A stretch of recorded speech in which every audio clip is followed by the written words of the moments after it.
What's up, everybody? Labor Day weekend, man. Hell yeah. We hitting the beach or what? What are we doing, boys? We're hitting the beach, drinking some brewskis, looking at some above age women. Oh, what's up, everybody? Hope everybody's doing good. How's everybody doing? Sorry, I was a couple minutes late. Yeah, it's okay. I'm here. That's what matters. That's what matters the most. So I saw this a couple days ago. It took me a while to get to it. But yeah, Patrick Bet David. I don't understand at this point why you would have Netanyahu on your podcast when you've seen the results every time is like everybody just gets really mad. I think we should just basically stop having politicians on podcasts altogether. It's not working out. I don't think it's going very well. It's definitely not good for your podcast. So yeah, how about that? We just stop having politicians on podcasts, right? Just stop. I mean, what good can come of it? It's not like people want to hear what they have to fucking say. And you're not going to ask tough questions, because if you ask tough questions, then you're not going to get any fucking politicians on anymore. They're not going to come on your show if you're asking them tough questions. So you have to kind of kiss their ass. So it's a lose-lose situation here. So let's drop it. We don't need politicians on podcasts. No, we don't need it. It doesn't do us any good. But I don't know what PBD was thinking. I guess he was thinking like, I'm going to win over like the pro-Israeli audience, because it's a business at the end of the day. People don't realize this. They think, oh, this is all just, we're all just on here. No, this is a business. We're trying to grow followings. We're trying to reach audiences and reach new followings. And it's like, what are you going to get from interviewing Netanyahu? Like, yeah, you might reach some of the people in Israel, but that like support Netanyahu, and then maybe you'll get a few followers, but that's not how the algorithms work anymore. It seems like the algorithm wants drama. It wants people pissed off, because that's the thing that gets people watching and commenting. Like, pissed off viewers get you the best analytics. So they're going to send it to all the people that hate the person that you're fucking talking to, and it's not going to be good. And then the views drop, and everybody fucking just tunes out. They're like, you're a fucking sellout, dude. I hate you, PBD. I thought you were cool. Yeah, now Nick Fuentes is going after him. It's getting interesting. But yeah, so it all started with this. Let me pull this up here. I hope everybody's doing good. Hello, hello. Smash the thumbs up if you're an enjoyer of the Ping Trip Show.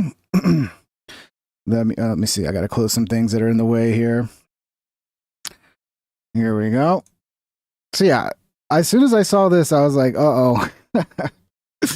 This is not a good idea, dude. This is not a good idea. I don't see how this is, unless you like really attack them hard on like all the civilian deaths. Like everything is just a fucking, just, you're like a pit bull, just like people are not going to like it. See, that should be the rule. If you're going to have a politician on, you have to like go in hard. You can't, especially on a podcast where it's supposed to be different than mainstream media. You know, you should really go in hard. And I get it, you know, people will say, well, Rogan did the same thing with Trump. Yeah, he should have gone in harder on Trump. He should have gone in harder on Bernie fucking Sanders. If you're going to have a politician on there, you got to fucking dig your feet in and just really, really ask the tough questions, because otherwise it's not going to go well. And it didn't for PBD. As you can see, PBD, this guy responds, your own audience know you're a sellout. And then like every comment under the video is just negative, just every single one. Which is like, you know, sometimes you got to have the fucking tough conversations that are going to piss people off. But in this case, I mean, maybe just avoid it. Like, why do you need to talk to this guy? Like, are you gonna like help anything are you gonna help bring about peace in Israel and Israel and Palestine? Are you gonna bring about peace? No, you're just gonna fuck up your game. So at this point, I need to start taking this advice. I'm just not gonna take a side on anything anymore. I'm gonna pretend that I love everybody and I have no opinions about anything. That's the new Ping Trip, right? I gotta stop pissing everybody off. It's getting old. It's getting old seeing everybody pissed off at me all the time. So yeah, we're not even gonna watch it because it's not worth watching. But yeah, it's just your typical boring political interview, which gave us nothing and said nothing. Maybe I'm wrong because I didn't watch it. I don't give a fuck. But I imagine that's basically what happened here. And then he comes out and he's talking about Nick Fuentes because now they're saying like, well, now you got to have Nick Fuentes on the show, which is like, yeah, why not? Why not have him on? I mean, shit. If you're going to have Netanyahu on, have Nick Fuentes on. Why not? So you can't be naive and not realize, oh my God, but look, that person's getting this many more retweets. And they got, what is the word? There's a phrase that if somebody puts a tweet below you and they get more, views. Ratio. They got ratio. Yeah, of course that's going to happen. You think if I'm on that side, I'm not going to put 1 million bots to work? There's places there's businesses for this. But if I have someone on that Israel is furious, like let's just say if I have Nick Fuentes on, you know what Israel? I wonder, here's the problem with bots. I do believe there is a huge bot problem, but how do we fucking prove it? Like, anybody can say anything's a bunch of bots. And, I feel like I've been attacked by bots before because sometimes it just doesn't make sense. But then, it does in the long run when you think about it. It's like, oh, yeah, just a lot of people are angry with what I had to say. And the way the algorithms work, unfortunately, is they'll surface your shit, not to the people who agree with you. They'll surface it to all the people who disagree because those are the ones who are going to click the hardest and go in there and engage and fucking do all those things the algorithm likes to see. But I wish we could do something about the bots. Like, that should be like a big time, like, priority in this country. Is like, the internet's important. We can't pretend like the internet's not important to public discourse, to, politics, to every aspect of life. And to have a bunch of fucking fake pretend people just muddying up the conversation to influence it in one way or the other, like, that's a problem. We do need to figure out how to solve this problem, but I think the government will end up just using it, which they probably already are. I imagine I bet you, dude, if I was the government, I would have giant bot farms right now. If I was one of these crooked government people who's like not interested in actually helping people and just interested in power and money and wealth and all that. Yeah, dude, I'd have giant bot farms, dude. The government bots would be like overwhelming any fucking other bot. Any other bot farms would be. Why wouldn't you? I mean, this is like fucking InfoWars, It's what it is. And what better way to fight an InfoWar with a bunch of bots making it look like a bunch of people think one thing or another? The problem is, though, we don't know who the fucking bots are. So everybody's just going to claim the other side's bots, and no, it's not me, it's the bot. The people that attack me are bots, and my people are real. We don't know. We don't know. But we know they exist. Israelis are going to say, so disappointed in you. I can't believe you sold out. I can't believe you did this. They're going to say those types of things, okay? And maybe even try to actually get the interview to be flagged, okay? Like when we had Tommy Robinson on Manek, story came out from the Times. I don't know if you have the story, Rob. Type in the Times. The Times could type in Tommy Robinson to Times and Manek, okay? So they did a massive story, the Times. Okay. Dude, with Tommy Robinson, I want to see what happens on September 13th. Is Great Britain really going to fucking get their shit together? Yeah, Bot Lives Matter. I disagree. Bot Lives Matter. I completely disagree. We should execute all the bots because their lives don't matter. When I say bots, I mean actual bots, not people that I'm calling bots. I'm not calling them like the NPCs, because there are NPCs who are real people who, basically act like bots. I'm not talking about them. I'm talking about all the computer-generated fake accounts. They all need to be executed, terminated, removed from society. Their lives do not matter. Thank you, El Jefe, for the $2, brother. But by the way, if you want to support the show, you can send super chat. I'll react. You can comment real time. That's what's special about my super chats. I let you comment real time on what's going on. Or you can become a member. You can gift a membership, or you can join Patreon. It's in the description. But yeah, let's get back to it. Okay, with the story, they came. I don't know if people know this or not. Instagram blocked the Manek account from being able to run ads for a year because of this Times story. Tommy Robinson charging $20 a minute out of his personal coach to the far right, the self-styled anti-Islam activist, and this is from UK. They reached out directly to Facebook to have this happen to Manek. It happens on both sides. It happens on both sides. You interview a right-wing guy, you interview a Republican, the left people get mad. You interview a left-wing guy, the Republicans get mad. The left wing seems to get a little more mad, though, if you ask me. But yeah, he was talking about Tommy Robinson. September 13th, there's supposed to be like 1 million people marching in London. I mean, Great Britain needs like a peaceful revolution because it's getting fucked over there, dude. I mean, the replacement of the population, that's disgusting. It's fucking cruel. The attacks on free speech, that's fucking cruel. Not to mention, attacks on the Second Amendment. I mean, they don't have a Second Amendment, but to me, every human in this fucking world deserves the right to self-defense. So we thankfully have a Second Amendment. Other countries don't, but I still think they should have that. They should have their version of it. Same thing with the First Amendment. Every fucking citizenship of every country should be able to say whatever the fuck they want without fear of, censorship or losing your job or getting kicked off the internet. And you should be able to defend yourself and your family with a firearm, not just a knife, not just a baseball bat, but an actual fucking gun. Because that's the ultimate equalizer, right? Because, you get rid of guns, people got knives, you don't want to get into a fight with somebody knife to knife, you want a gun. That's how you can actually defend yourself. And it'll be a peaceful world. It'll be a more peaceful world. And all these countries need to get with it, man. They've been so dumb, the populations of Europe and Great Britain, like even dumber than us, if you can believe it. But at least they got like healthcare. At least they got free healthcare, guys. Right? They got something out of selling out their fucking country. So yeah, everybody's pissed off. Nick Fuentes. We'll play a little clip from Nick. And then we got another longer one from Patrick Bet-David. But yeah, I don't know if Patrick's gonna have Nick on. But I think Nick's gonna start attacking him, which is not surprising. What's going on with Patrick Bet-David? Now look, I like Patrick Bet-David. Now that's a problem. Why do you like him?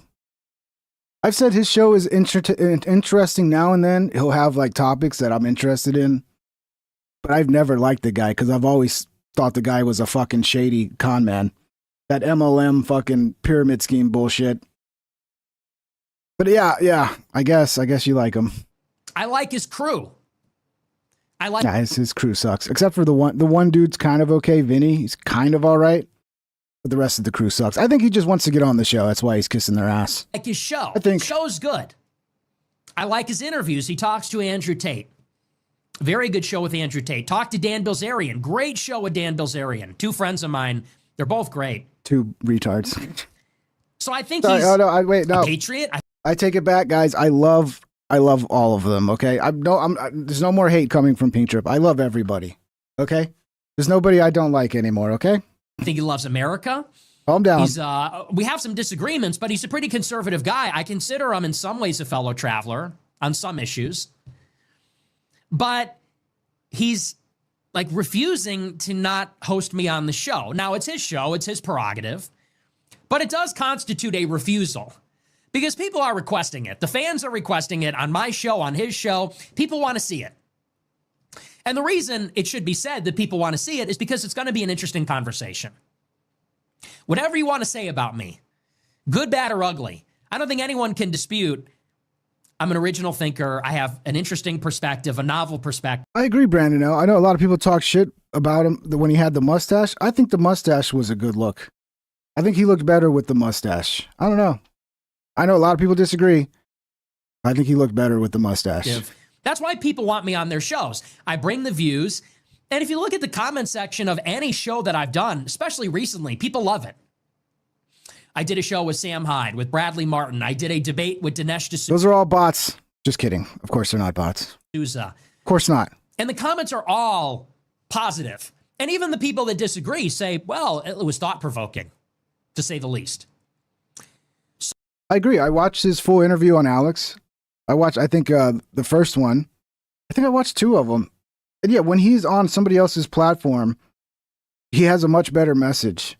My problem with Nick has always been the stupid things he said in the past. And, again, he has come out and admitted it. He said, like, there's no way I'm ever getting elected. There's no way my whole thing, I'm too toxic now. I saw him give this speech to his audience, like, don't do the same thing as me. I'm doing it for you. Like, don't go out and, because he was talking about Destiny's son, Nathan. He's like, don't do that. Like, be quiet. Don't ruin your life. Like, I'm too toxic. I can never actually, like, people think he's still going to be president one day. There's no way. He's the shit he said. It's a toxic thing that will sink him and anybody that's connected to him. Believe it or not. I mean, he even fucking admitted that. But when he is on other like mainstream shows, he does kind of make his message more palatable, I believe.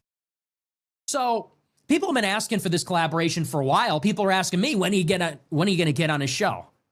And I say, well, it's his show. You got to ask him. And he says he doesn't want to have me on because I say the N-word. Okay. Yeah, he doesn't want you to get him fucking kicked off YouTube, bro. I don't agree with it. The money's number one thing for him, dude. I accept. I wouldn't want you to come on my show and do it as well. That's your explanation.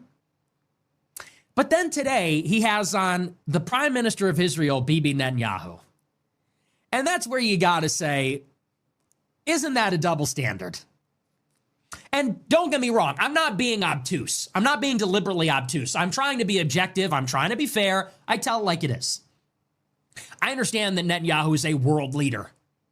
So there's a different set of expectations that govern that role when you're a world leader.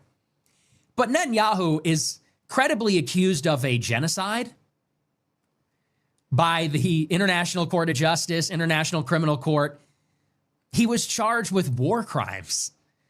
And by the way, that's not the Palestinians saying that. The same international bodies that charged Netanyahu with war crimes charged Hamas with war crimes. That's the part that gets buried. They say the ICC is politically motivated. They charged Hamas and Netanyahu with war crimes. And it's so dumb the way Israel's behaving because, like, they're so upset. I got a clip coming up later where Netanyahu's like literally saying we have to address the algorithms and all the Jewish hatred on the algorithms. And yeah, it is crazy to me, like how too many people are making the message about like all Jewish people instead of about the country of Israel and its policies and behavior. And it gives them an out where they can be like, hey, these are all just a bunch of anti-Semite Nazis, blah, blah, blah, blah, because they can point to all this craziness on the internet. Which who knows if they're even real or bots or what. It's like, who the fuck knows? But it's like, dude, what did you expect? You had October 7th happen. You had all of like the public behind you at that point. And then what did you do? You waged a war. A lot of innocent civilians have died. And just like what happened with Iraq and Afghanistan, at first the people were behind it. And then when they see the cost of war and the casualties of war, all of a sudden it's not popular anymore and everybody hates you. It's the same exact thing. So I don't know, maybe stop killing civilians. Maybe just at this point, find a way to make peace and stop the deaths on both sides. And I don't know, maybe protect your citizens from terrorist attacks. Like, don't fuck up like you did on October 7th again. And if, over time, you still have to deal with terrorism, the public opinion will return to being on your side when you stop actually being the one generating the most civilian deaths right now. And that's just common fucking sense, dude. Like, what do you think's gonna happen? But yeah, just, I don't know. I guess they don't fucking care, really. Because then it can always hide behind, oh, they're all just anti-Jewish, they just hate us, blah, blah, blah, blah, blah. They just hide behind that. But it's like, no, dude, there's a lot of fucking death. There's a lot of civilian death going on. And you're playing a role in that. Just back off. Figure out a way to make peace. And eventually, I mean, obviously you want to get like a terrorist, you want to get terrorism, kind of that whole mindset out of that population if it can even be done. And one way to definitely make sure they're still going to want to be terrorists is to keep attacking them. It's the same way like I feel about America. Like, the more we get involved with Middle East shit and we go in there and we do these little fucking regime changes, and like, you're just making them hate us more. I don't know, man. But it's totally to be expected when you're in a war like this. Like, people are going to be pissed off and you're going to get a lot of negative publicity. You're going to get a lot of people attacking you.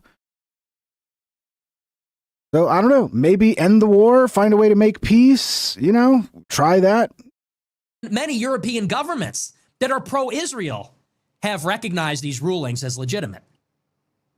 So it's not just me. There's massive protests inside of Israel right now about Netanyahu's handling of the war. They believe he's dragging out the war to prolong his time in office. But of course, why do you have the conversation with somebody like that? Because it's PBD has Anthony Weiner on, and hired Cuomo as a regular for a while. Both are complete liars and have done far more harm than Nick. Unless Nick's a Fed. It's kind of funny when I think about it that like he's probably getting more heat about talking to Netanyahu than he got for talking about Anthony Weiner, who is like, that tells you a lot about how people feel about Netanyahu. Because Anthony Weiner, yeah, it doesn't get much worse than that, does it? Like as a human being, I don't think you can get much lower than that. But yeah, Chris Cuomo, he's part of what has brought Chris Cuomo back from the dead. Because after COVID, he was just a laughing stock. But yeah, PBD, to me, they're just grifters. Like PBD is just high level grifter, you know. And the MLM schemes, you know, he's already made a bunch of money on that. He's just on to like, how can I grift on a new thing? And it's like, oh yeah, well I can do the politics thing. That seems to be working out real well, and I can get famous doing it. An interesting conversation. It's a big get. It's a big show. It's an interesting interview. But then when it concerns me, I said the N-word. That's the problem. So someone like with Netanyahu, we're going to suspend judgment on the famine, the war crimes, the political assassinations. Yeah, to me, the saying the N-word, obviously, you know, there's rules we have to abide by on these platforms. But that's not my problem with Nick. So it is kind of a weird stance to take. It's like, oh, that's your problem. It's not the play. I know it was all comedy out of context, and maybe it was. I'd like to see the full context. You know, the pledge, all that. Like that's not your problem. It's a word that's your problem. Not the. It's just, dude. I mean, come on. We're gonna suspend the judgment on that. It's a boomer take. I gotta retire the word for the boomer. sake of the interview. But with me, I don't respect adults. I didn't know he was going to say the N-word. I should have stopped this clip like 20 minutes. There we go. Actually, he said trigger. He said he got triggered. This is a black man right here. All right, that's what I get for playing a Nick Fuentes clip. Let's move on. I think we get the point. Let's get to the next one. Nope. Can't take back what comes out. He was referencing the word. Hey, Joe Rogan said it a bunch of times, okay? It was okay when Rogan said it. Netanyahu calls for censorship. This is, I saw this a few days ago and I was like, man, of course this is what was going to happen. Of course this is what was going to happen, dude. Because like, and Nick plays a role in this too, man. He does, you know, and it's like, I get it. Nick's got a more polished message, but like the people that come out of that circle, they spew just the worst shit on the internet that just basically makes their side look terrible, and then gives arguments allows people to like take arguments like this to social media and be like, we should really get rid of all of this, anti-Jewish shit. And that's just going to mean they're going to just turn up the censorship. They're going to be more strict with the algorithms and more tiered systems where, we got to make sure we have these channels that are approved, you know, it'll all be corporate media. It won't be independent. And then all these other channels who aren't approved and they're not authoritative sources, it's going to be more shit like that. They're going to double, triple down on shit like that. And it's just going to be a less free internet, which we're already in a place where the internet's not very free. It seems like it's free, right? A lot of people are like, oh man, YouTube's better than ever and it's freer than ever. It's like, it's really not. It's very hard to fight the deception, the lies, the starved children, the pictures of starved children who turn out to have cerebral palsy or other congenital diseases that leave them enmeshed. Yeah. When you do that, yeah, you should have the right to use any word you want, but you got to understand, him saying the N-word, you got to understand like the atmosphere we're in, to where like, if you use that kind of language, the enemies of the movements will attack you. And there's still a lot of people on both sides who don't like that language, who are going to be like, this is racism. We want to shut it down. So that's the reasons why I think Nick is a Fed. I can't prove it, and he could very well not be, but I'm still leaning to the side of Nick could possibly be a Fed. And Israel is, of course, accused of starving children. pretty much the way that in the Middle Ages Jews were accused of killing Christian children for their blood. So, what do you do against the lie that circles the earth 10 times before the truth has a chance to emerge? You have to shorten the war as speedily as possible. And frankly, we also have to do something about the algorithms and the social networks. This is a big challenge. I don't want to dismiss it. Censorship. More censorship. That's what we need. Because that worked real well, right? That didn't make people just become more radical, right? That didn't put people in their little fucking echo chambers with just other radical people. It's like sending people to prison. It's like, what happens? Oh, they just learn how to become a better criminal. But yeah, that works. Let's censor people. And then we can not really know what people think or feel and not really be truly informed as to the mindset of the people. Because, it's just approved thought and approved communications, It's, dude. I mean, I could see this coming, man. It's like, to me, this is like the lull before the storm or whatever it's called. The censorship is going to ramp up again, and it's going to be even worse than before. And they're going to use every example of every terrible thing that's ever happened, and they're going to blame it on the internet. Like this last shooting, which we're going to cover a little bit of, in Minnesota. They're already trying to tie it to the anti-Semitic movement and tie it to Nick Fuentes. This is what they're going to do. They're just going to find more ways to shut us the fuck up because they're tired of us running our stupid yaps. So here's PBD. He came out and made a response. They want to kill you for talking. So this is another one of these where like, oh guys, they're going to murder me. Everybody's pulling this move lately. Guys, they don't like me. They're going to kill me. I'm just saying they'll censor me. They'll fucking ban me. They're not going to kill me. Hey, maybe somebody would kill me. I mean, I don't know. I can't predict the future. Please don't kill me. I'd like to live. But yeah. Everybody's got to play the victim, man. Took screenshots. I want you to read a couple of these messages that was sent to me yesterday. Okay? On X. On X. Yeah. I want you to, this is the kind of stuff. The Soul Pursuit says the political will for that kind of censorship has evaporated, though. I don't know if there was ever any political will for that kind of censorship. Do you think monopolies like Google gives a fuck about political will and what people think? I don't think they care. That they're going to do it because it increases their power and their control. On Vinny to get his reaction. Okay, these are the types of DMs I got last night. So, Luckily, actually, read it to yourself. Okay. I mean, that's it. There's. They always do this. It's like, dude, you reach a large audience. I imagine you're going to get a lot of crazy fucking messages from people. I get them, and I don't even reach like 1/100th of the people you reach, and I get crazy messages. What the fuck do you think's going to happen, dude? No, I wouldn't be able to say that out loud. I can't even. I don't even want to read this. Be _ unstoppable _ for _ life super chatted $5. Thank you, I am Unstoppable. going to be behind by 20 minutes, buddy. But have a good stream, buddy. Well, thank you, Be Unstoppable. You rock, brother. I don't want to put this out there. No, I don't even want to put this out. Death and all that. But you know what it is? And this is times 100. Mm-hmm. Okay? And so for me, it's funny because I'm not one that is, sitting here trying to side here, side there. This is my position where I stand. I lived in Iran. I saw what happened. You're not going to be able to change my mind. That's where I'm at, okay? And, Israel's got 15 million people. These other guys got a couple billion people. These guys have access to a lot more power and bots and influence than these guys do. It's just, they're going to be louder. You can't help it. So they're going to be able to show as if this is a better argument than this. Good luck winning that argument, 15 million to 2 billion. It's not 10x the size.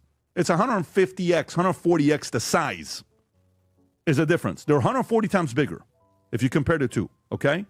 That's the audience, 130, 140 times bigger. So you can't be naive and not realize, oh my God, but look, that person's getting this many more retweets. And they got, what is the word? There's a phrase that if somebody puts a tweet below you and they get more, views. Ratio. They got ratio. Yeah, of course that's going to happen. You think if I'm on that side, I'm not going to put 1 million bots to work? There's places you. Oh, man. I've been hearing this a lot from people. The Qatar bots. This is all the Qatar bots. How do we know they're from Qatar? Like, where's this information coming from that that Qatar is buying all these bots? And I mean, the thing is, even if you're right, it's not a good argument because you can't prove it. Like if you could prove it and you're like, I have definitive evidence that all of these bots are these are bots from Qatar and these are not real people, then like, okay, yeah, go there. Otherwise, people are just going to laugh at you and go, you're coping, dude. You don't know if they're bots. You're just upset because a bunch of people are mad at you, don't like what you did, and now you're trying to cope by saying they're not even real people, they're bots. I get it. I like to do it too. It feels good. And there are bots. And it is crazy when you start getting a bunch of hate and you look at all the accounts and they're like no followers and they were all started within the last year and a half. It makes you wonder, like, okay, are these bot accounts? I don't know. And that's the problem. We don't fucking know. So how is it that you know which one are the bots? You don't. You're just coping. There's businesses for this. But if I have someone on that Israel is furious, like let's just say if I have Nick Fuentes on, you know what Israelis are going to say? Spocko super chatted $1.99. Netanyahu just gets better and better, doesn't he? He's like a fine wine. He's like a nice fine wine.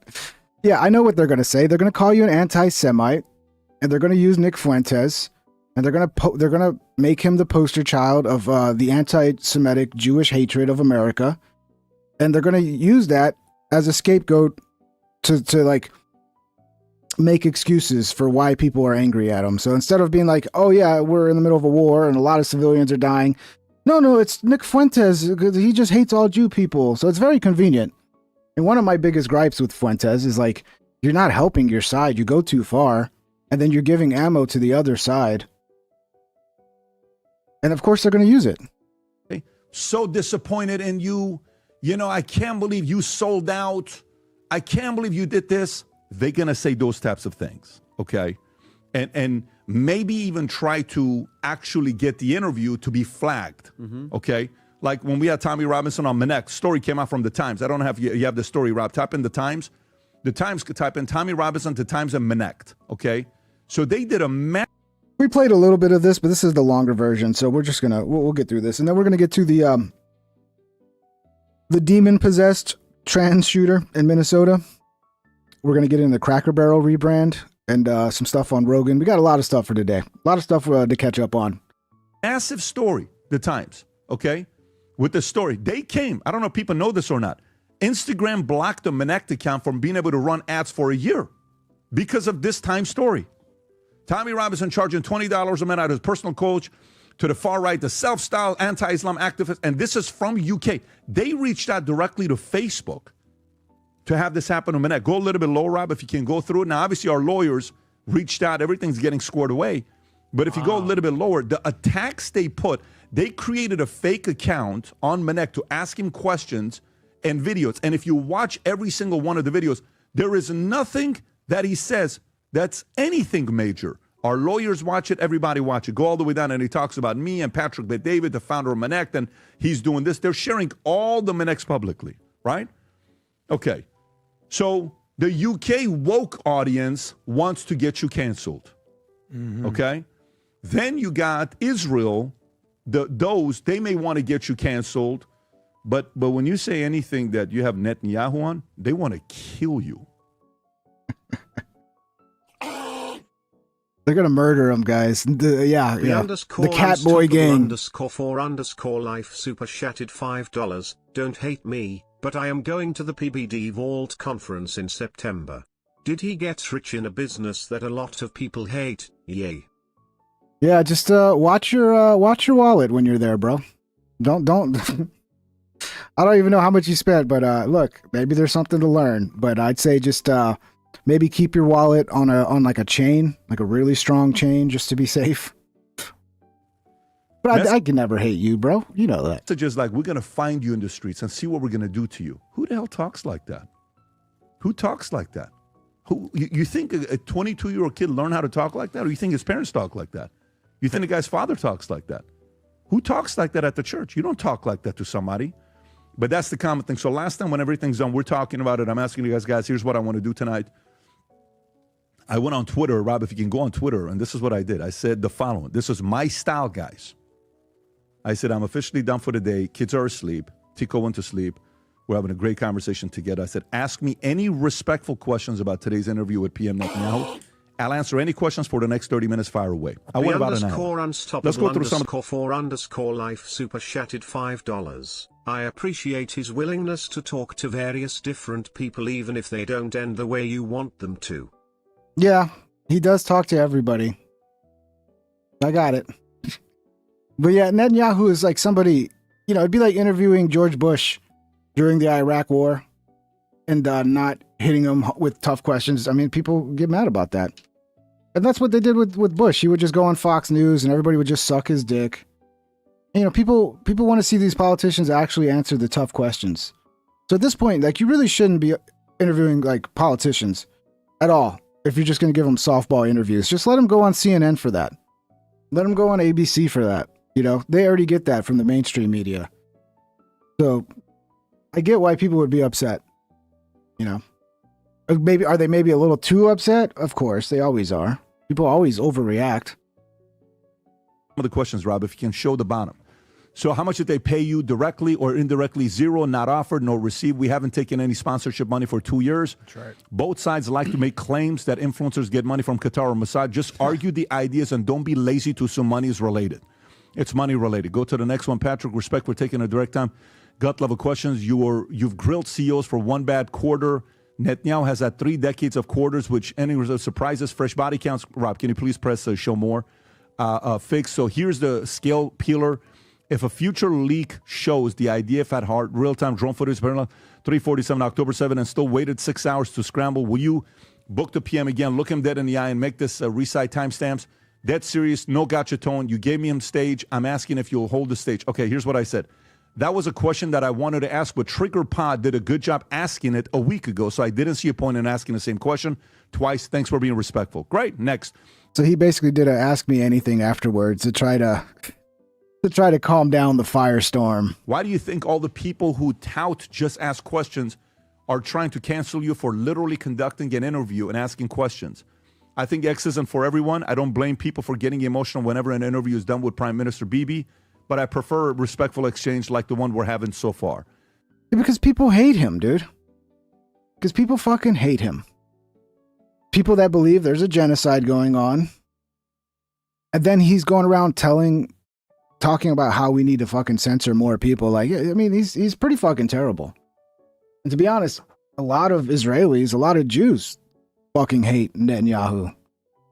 Like, it's not just non-Jews. Like, people hate this fucking guy. He's an actual genocidal and will go down in the history books as such. Do you feel dirty having hitched your name to this? Not at all. I understand the sensitivity with an active war that's taking place with many innocent lives being taken. Can't stand seeing any of it. Next, let BB know there's a ton of people worldwide that support him. And I said, I believe he knows that, but they're losing the digital climate to their opposition. Unfavorability rate is very high according to Pew Research. Why give him the platform? What are the advantages of that? I'm not one that goes to sleep worrying about who I give the platform. That sounds like some left-wing shit. That is one thing that's uniting the left and the right wing is like hatred for Israel right now. They both are fucking I mean, it's going to bring both sides together. It's quite beautiful, honestly, at the end of the day. But yeah, when you start saying like, why would you platform him? You should not be platforming him. That's such a fucking beta left-wing take, dude. Platform to and who I don't. Not platform him. Just fucking don't give him a softball question. Like, you have a leader who's in the middle of a war with tons of civilian deaths. Like, that should not be somebody you do a softball interview with. I talk to people I'm interested in. This isn't the first time nor the last time people don't like a guest I have on. There will be many more. Why don't you ask him if he would debate opposition like Nick Fuentes, and why don't you press him? Were you intimidated? I said, I've expressed my feeling about Nick and others. Their approach causes high-stakes situations downs to not happen. No one wants to sit down with someone who they know won't have a respectful conversation. He's too capable and talented to use certain words that he does. I think Nick even responded to that. Go in that to see if he jumped into that one or not. Okay, so then go back. Maybe it's a different one. Rob, if you can go back and, okay, as a Christian, as a Christian, how could you do that? You have children. It's painful to see how ugly this was. I lived in Tehran from 78 to 89, saw a ton of things a kid should never see. breaks my heart, and would love to see the whole thing be done. Unfollow. I'll Those are block the to make this greatest. easier for you. Good. That was my favorite. I'll keep Those are the greatest messages when people are just like, unsubscribe, unfollow. on lower. Does he think his approval rating will improve with Hamas defeat? I'm not sure he's concerned with that. I believe he sees himself as someone that was put on the earth to finish a job on behalf of his people. Agree or disagree, that's how I view his role. Let's see, what else is there? Was anything unrestricted? Restricted? Nothing was restricted. Anything else? Even Nick responded. If there's a Nick responded, I wouldn't even mind reading his if you can find it. Maybe it's lost in the few thousand comments. Yeah, don't play it because he says the N-word. I already made that mistake. Don't play it, bro. Don't play it, okay? It's not worth it. This is going to probably, hopefully, it'll just be age restricted. I think what I need to do is I need to go back and edit that. As soon as this stream finishes, I need to go back and edit that part out. Hopefully, it's just age restricted. I do not condone that language, policy violation experts who are probably going to be looking over this channel. I do not condone that language, but I believe in freedom of speech. And he wasn't calling anybody that. He was just referencing the word. And you allowed Rogan to say that word hundreds of times in reference. So, come on, let's be fair with the treatment here. Not to mention black people say it all the time. It's a little racist. Honestly, it is racist that black people can say it and we can't. I do find that to be racist. We need equality in this country. Anyways, so the point is, I want to have this more often. I don't think X is for everybody. I literally don't think X is for everybody.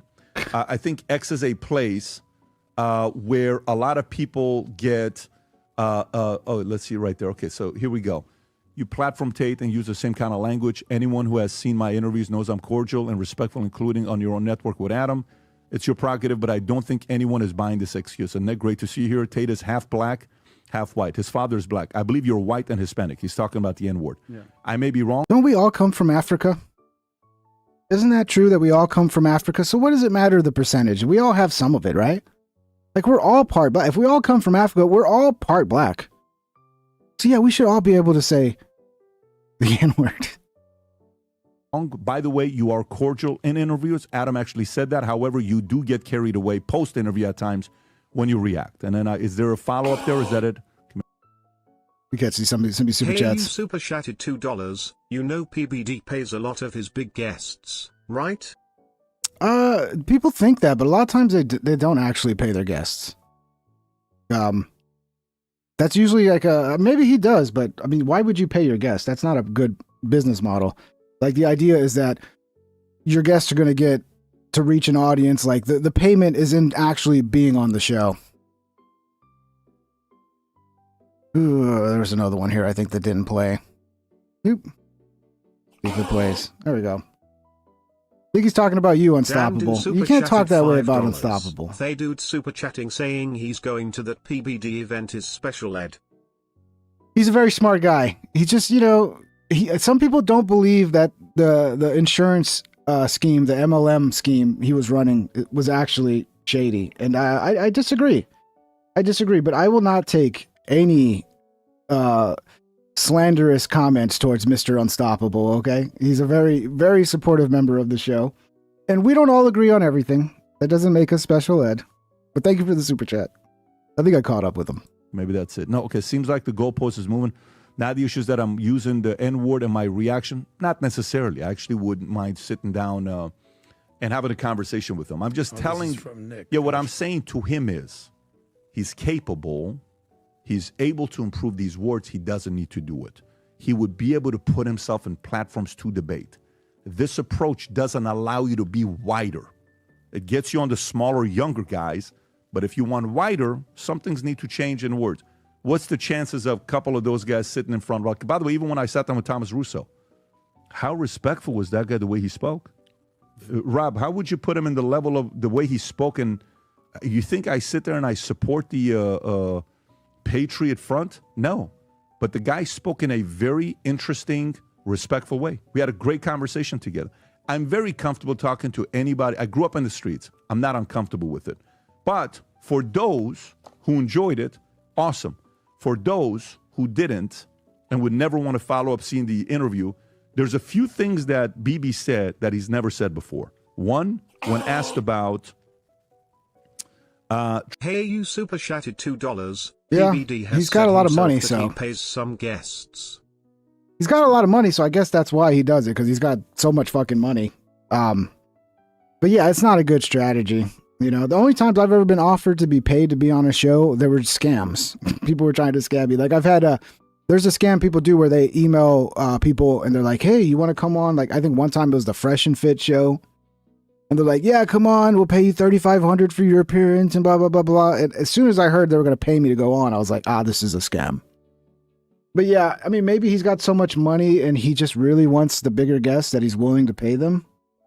But it's not a good business model. And most podcasts won't do that, because the payment is you get on the show, you get introduced to a new audience. Hopefully that audience follows you. And then you benefit in that way by reaching a new audience. Trump, would the Hamas attack happen without, if Trump was the president? That's one. Number two is, when I asked the question about the finances, because their debt to GDP ratio went from 60% to 75%, they've spent $130 billion on this war. And U.S. only gives them $3.8 billion a year. I think U.S. has given them $30 billion in weapons that they actually have to buy. So it's actually money coming. Yeah, we got to stop. I mean,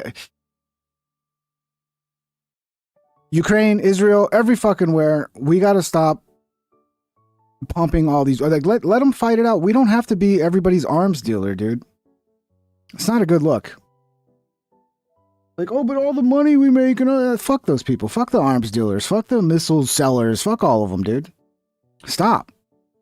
Not helping anything, dude. And then we act like we're impartial or whatever. Like with Russia and Ukraine. Like, how are we going to be the ones to go in there and negotiate a peace deal when we're literally supplying all the fucking bombs that are being dropped on Russia's head? Like, it's just not good. It's not a good look. Back that they maybe we could. You know, I was having this talk with somebody earlier. Like, we need more beef in this fucking country. Okay? We got enough missiles. We got enough bombs. We need more fucking cows, dude. You know, cows are at the lowest level. Like, cattle herds are at the lowest level since 1951. Since the 1970s, our cattle supply, our herds of cattle, our cattle herds, is 40% lower than what we had in the 1970s. And everybody wonders why the cost of beef is so fucking expensive. I mean, Trump, I don't think there's anything more important than the fucking food supply. And beef is like one of the things that America is like, has kept America fed, having a good, healthy cattle supply. And we have the ability to have more. And like, but every year they keep lowering the heifer. I forget what it was, but it's not going to get any better. It's not going to get any better unless we like go in there and incentivize. And then the tariffs aren't helping because like the idiot, he's been with the tariffs. Like some tariffs are working, but it's really fucking dumb to do tariffs before you've built up the production on our side. It's like if the only option we have is to get something from another country and we're not making it here, maybe don't do tariffs until we're making it here and then do the fucking tariffs. I understand you got to make it competitive in order for just like figure out a way to make it work. But yeah, the tariffs are not helping with food prices either. And it just blows my mind that like everybody's complaining about it, because I love beef. I want to go buy fucking beef every day. I want to eat beef every day. I'm a meat eater. And the price is so fucking ridiculous. But nobody addresses the fact that like, yeah, it's because it's a supply chain issue. It's a supply and demand issue. We need more beef. We need more cattle. We got to figure out a way to incentivize it. Tax breaks, subsidies, whatever the fuck, dude. There's ways to do it. There's ways for the federal government to like entice these people into, you know, not lowering their, because I imagine they're making good money doing it. They're like, they don't like, if you're in the cattle business, you're like, oh, I don't care. Like actually everything costs more now. I'm fucking killing it. And who cares? Like, if the supply is going down and the price is going up, I'm killing it. So the government needs to get involved some way. I mean, I don't think there's anything more important than the fucking food supply, right? So like if our government's going to do anything, maybe help us, you know, on the food supply side so we can actually get the cost of food down. Got the weapons. But for the most part, when you're looking at something like, hey, this debt thing, you know, are you going to come back and ask us for money again? Is that going to be taking place? Tom, what was your thoughts? Because I know you watched the interview apparently a couple times. What was your takeaway? So there's a couple things that stood out to me that were maybe not directly related only to BB. His comments about Biden saying, okay, you can defend yourself on October 7th, but don't go into Rafah. No, I don't want you going into Rafah. And then Blinken calling him a week later and saying, Anthony Blinken, the real president, calling him and saying, hey, we told you about the embargo, right? We're going to, you can't go in there. And he said, look, we have to do it. If we have to fight with our fingernails, we have to do it. You're not the one that's at war here. It just showed how much Biden was kind of out to lunch and Blinken was really the guy that was in the back there. Yep. So I saw that. Also, I didn't know, and I looked it up, where he said there are Gazans now fighting against Hamas in their own neighborhoods, and we have helped. Are you guys talking shit about my beloved McDonald's in the chat? I will not take this McDonald's slander. I mean, tell me where else I can get 2 double cheeseburgers for $4.50, okay? And those double cheeseburgers are good. Just get them plain and dry, and they make them fresh every time. Don't get it as it comes. Then you get the old one that's just sitting there under the heat lamp. Tell them plain and dry, and then you get a fresh double cheeseburger. I still like the McDonald's double cheeseburgers. I grew up on that shit. I grew up on it, and I'm told they're 100% beef. I don't know what you guys are talking about. Human meat? What are we talking about here? Yeah, I know McDonald's does suck, but what I want is I want to go to the grocery store and buy fucking ground beef for a normal fucking price, because that's what I want to eat. Ground beef. I want to buy fucking steaks. But this shit's so fucking expensive. It's insane. So I gotta buy pork, because pork, there's plenty of fucking pigs. So many pigs. You can buy a ton of fucking pork chops for like $10. Whereas like $10 will buy you just a tiny amount of ground beef. And then if you want the grass-fed ground beef, forget about it, dude. Forget about it. I looked it up, and I'm like, okay, wait a minute. Is this 1 or 2 guys? Is this 3? Dude, dude, I'm gonna tell you, I went to McDonald's last night. I got 2 double cheeseburgers. They got it now. It's like $3.50, and then the second one's $1 or something like that. So it's actually not a bad price. It's not bad. And damn, the McDonald's French fries are pretty good too. And somebody at the drive-thru, or somebody ordered on the mobile app and ordered like one of those Oreo flurries or whatever, but they never came to pick it up. And the nicest black lady I've ever met in my entire life was like, do you want this Oreo flurry? No one's coming for it. You can have it. And I was like, oh my God, I love you. So yeah, I ate like a stupid pig last night. I should have said no to the Oreo flurry, but how could I say no to that kind of generosity? Here, would you like diabetes? Oh, fuck, give me diabetes. I can't say no. I wanted to see. And guess what? Multiple sources that are not just the Jerusalem Times were saying that they are arming the individual groups that are out there fighting, and that they're helping the clans, like the Abu Shabab clan, giving them weapons, and like hundreds of guys that are in these clans that are trying to fight for their neighborhoods. I didn't know that. And so I think there was a lot of here, I could sit back and, how do you judge Bibi? How do you not judge Bibi? But when I saw this, there were some things that came out there that he said some things I was able to go research, and I was satisfied that there was, truth behind it. Like, I didn't know Gazans were actually fighting for their own area against Hamas and these clans that are armed. Let's see, is this what people are mad about? The Israeli military operations in Gaza, particularly following October 7th, 2023, have resulted in significant loss of life among Palestinian children. By July 2025, reports indicate over 60,000 Palestinians killed. Is this maybe why they might be upset? Is this why maybe people might be a little upset? I don't know. With a substantial proportion of those 60,000 Palestinians being children. For example, a specific strike in April 2025 on the Al-Maghazi refugee camp killed 15 civilians, including 10 children, as reported by Al Jazeera. So I don't know. I don't know why people would be so upset about this. I don't know. Maybe stop doing that. And like, okay, there are terrorists. You're not going to get rid of terrorism.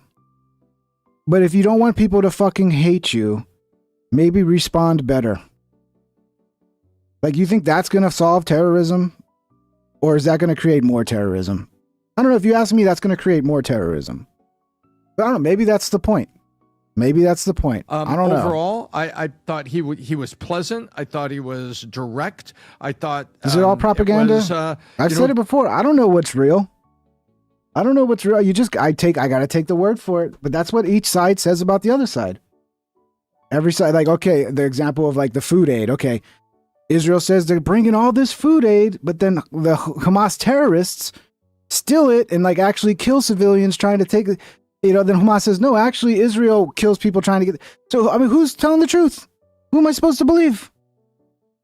But I don't think there's any doubt that there's been a lot of civilian casualties. I don't think you can doubt that. I don't think even Israel doubts that. There's obviously been a lot of civilian casualties. So at some point, you can say that's propaganda, but even if Israel admits that, then that's actually has to be going on then, doesn't it? Good interview. There's only so much you can do in 40 minutes. And the soapbox that is X, everybody say, why don't you ask this? Why don't you ask that? Why don't you ask that? I'm sorry, it wasn't a 6-hour miniseries, right? So we can only go so far. Which is great, though, Rob. This is the one thing I asked him. I don't know if you guys remember about the 6 months ago, not 3 months ago. We react. Super chatted $5. The problem is that terrorists use civilians as human shields and routinely place their bases of operations under large civilian groups.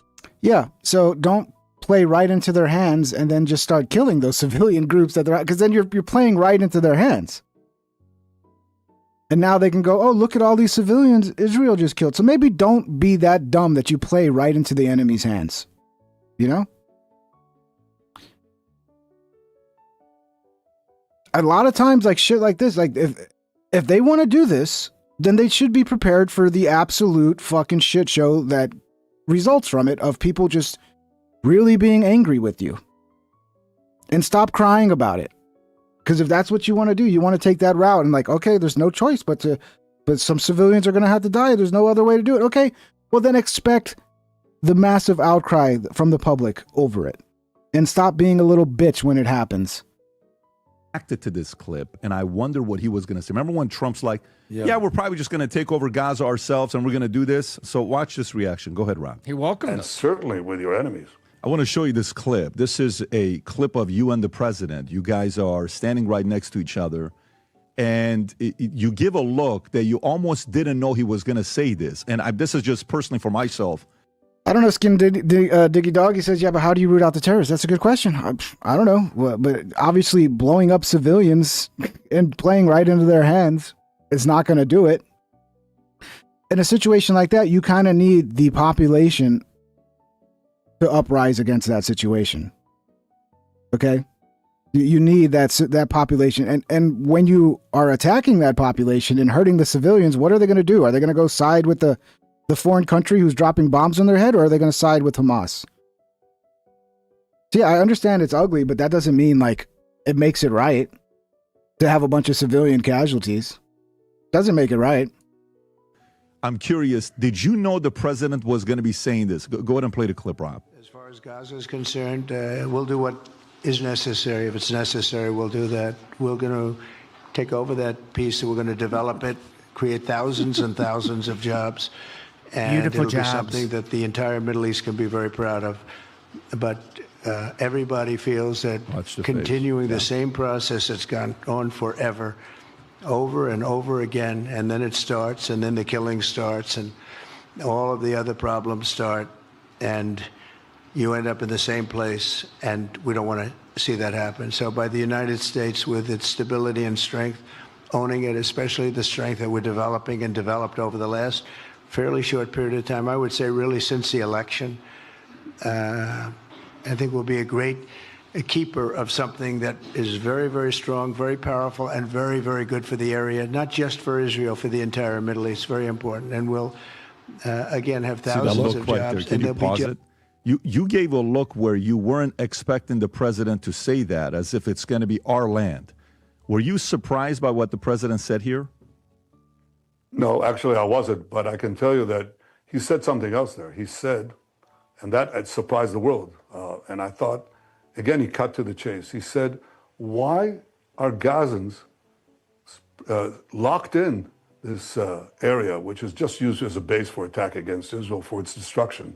That's what the de facto Palestinian state in Gaza was. It was a base for Israel's destruction. It has no other purpose. and it lived under this horrible tyranny, this terror tyranny of Hamas. So he said, why not give people a choice? I mean, in other war theaters, in Ukraine or in Syria or in Afghanistan, you know, millions left if they wanted to. In Gaza, they're locked in. Nobody allows them to leave. And he says, give them a choice. If they want to leave, let them leave. And for those who stay, rebuild Gaza. I thought that was actually a very sensible thing. And it's not our goal now to depopulate Gaza and all these other nonsenses that I don't know, maybe this is a wild idea.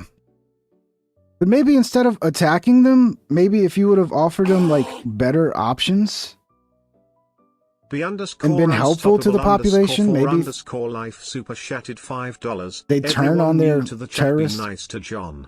He is special.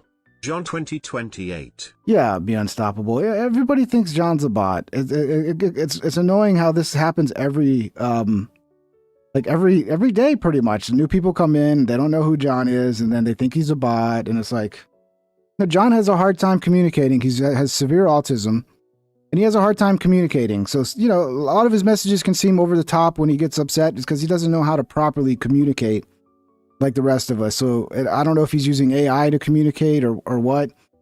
But yeah, just be nice to him. He's not a bot. We've confirmed that. We've done the research. He's a real boy. He's just special, you know? Thank you, Be Unstoppable. Yeah, I don't know. There's no easy fix to terrorism because it's like, oh, we just attack them. We just kill them everywhere they're at. It's like, no, because then you end up with civilian casualties and you end up radicalizing the population even further, and you'll have new terrorists replace the ones you killed.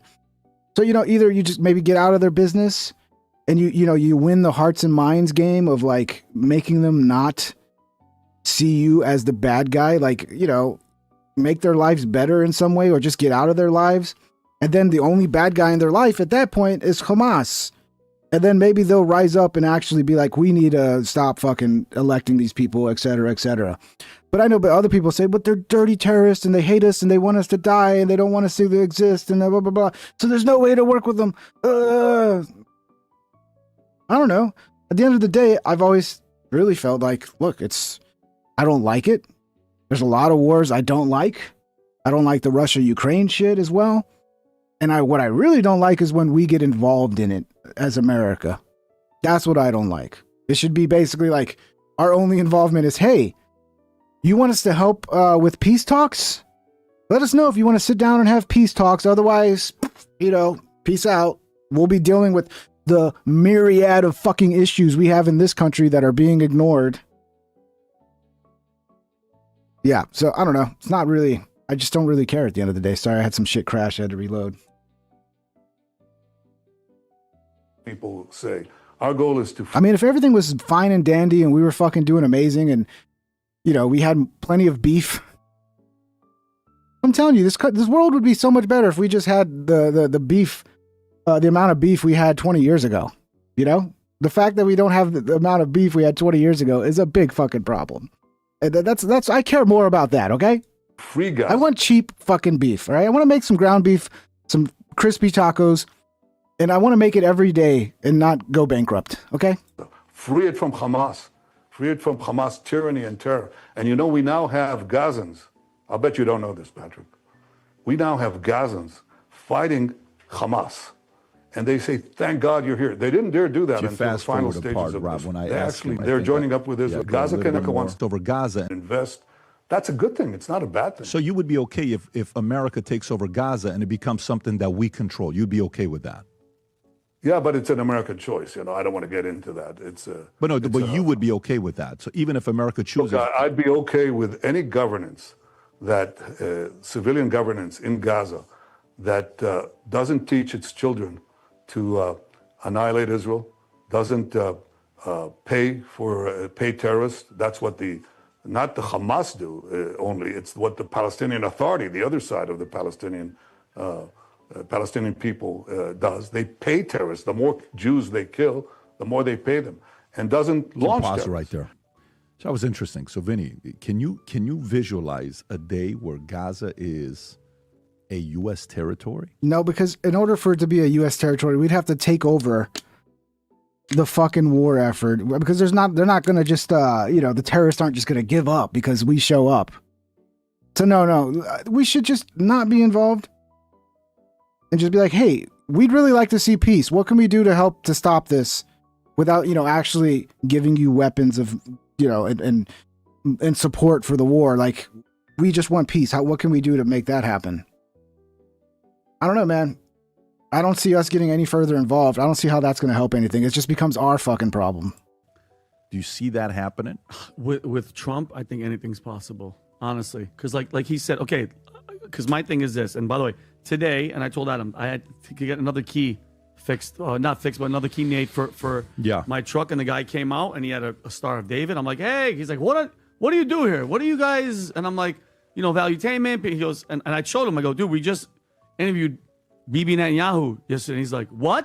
And he showed it to me. I'm like, yeah, like, he's like, yeah, I'm not a big fan, but he's like, all we care about, the real Israel, like the ones that are protesting in the streets. He's like, we just want our people back. He goes, we want our brothers and sisters back from the freaking, the tunnels, and then do whatever you want. But Pat, if you think about it, if Trump's in during it, because I don't know how long this thing is going to last, I could see America having something to do with it because they want security, right? They want to put in a government that's not going to be Hamas. But I think if Trump is gone, it's not going to happen.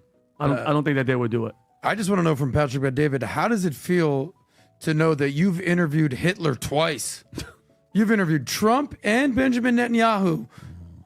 Double Hitler. You're just out there Hitlering up. Yeah. Here's my take on what Bibi, the interview from Bibi. I've said this many times before. Benjamin Netanyahu is the Trump of the Middle East. He doesn't care if you like him or not at this point. He literally doesn't. But then why is he trying to censor everybody that doesn't like him? Why is he calling for censorship? They care. They care big time. They really are not happy about public opinion being so bad against Israel. And now they're trying to make it seem like, oh, this is going to lead to the next Holocaust. That's what this is. This is the beginning of the next terrible thing. Everybody's going to hate us and they're going to want to Hitler us again. I was like, no, dude, stop with the fucking civilian deaths. Watch. People won't give a shit. You're not doing yourself any favors, dude. And we get it. October 7th was terrible. But you're playing like right into their hands every step of the way. Every step of the way, you're playing into their hands. Just like Trump does it. This might be his last term ever. We'll see. He's the longest standing tenured prime minister of Israel. And much like Trump, he's there to GSD, get stuff done. So what he's doing right now is sort of combating the lies, the hate, and the propaganda that's been sullied against the one Jewish state, which he kept repeating. But just look at the results. You talk about people, just look at the scoreboard. Approval ratings are down, but every single combatant that they've played against has lost. Iran is weaker. Syria has been captured. Basically, they're done. The Houthis, let's see what's going on with them. Hezbollah is done. Hamas, what's left of Gaza? And I truly think that Bibi doesn't care what people think. So we can have all the American podcasters and the woke right or the woke left criticize Israel all they want, but you know what they have not done? Effectuate zero policy change whatsoever. Trump and Bibi, it would seem, are tighter than ever. And here's the last point. People are saying, I can't believe you would talk to Bibi Netanyahu. Can't believe you would talk to Tate. Can't believe you would talk to Nick Fuentes. Friends, enemies, get used to one thing here. We're going to have a lot more of these conversations here at Valuetainment. I want to know, Adam, what you think. Do you think United States would be involved with building and policy change and government, like leadership, putting some, like, I'm trying to figure out how that would look like if America would go there and build and make it. It sounds funny, like, oh, let's put a Trump tower over there in fucking Gaza. Yeah, it sounds funny. We have too many problems in this country that are not being addressed. Like, this country is not in a good situation. It kind of feels to me like we're in a kind of a little bit of a recession. Like, the cost of goods, wages not going up, cost of goods keep going up. Now we got AI coming in, and like, dude, I can't even imagine how bad things are going to get. You got people struggling to get jobs. The jobs they get don't pay enough. The cost of living is going up so much. People have to work multiple jobs. They have no free time anymore. People aren't getting married. They aren't having kids. And then our politicians do nothing about it. They want us focused on everything else going on around the world. Every little international thing is like the thing we're focused on. We need to help here. We need help there. No, how about the American people need help? Get into something not like Vegas. I don't want to like make it like that, but make it how Without much the drinking. Well, that's what I'm saying is how much involvement do you think, Tom, that the United States could have in Gaza? Which I don't know timeline wise. Like everything comes down to what? It's the hostages getting back. That's the number one reason Israel could keep doing whatever it's doing because of the hostages. Do you think? I think if we know anything Yes, about Tom. Trump, Hang on. Go he'll ahead, just throw something out there and see who Tom, bites. go ahead, Tom. Bibi used the word governance. Yeah. And he said, but I don't want to get into that. That's U.S. choice. So I think at some point in time, someone has to be kind of the calming force. And this usually happens after natural disasters, not wars. You have natural disasters, but you also have UN peacekeeping forces and things like this to kind of keep people at bay. We have the DMZ that was in North and South Korea.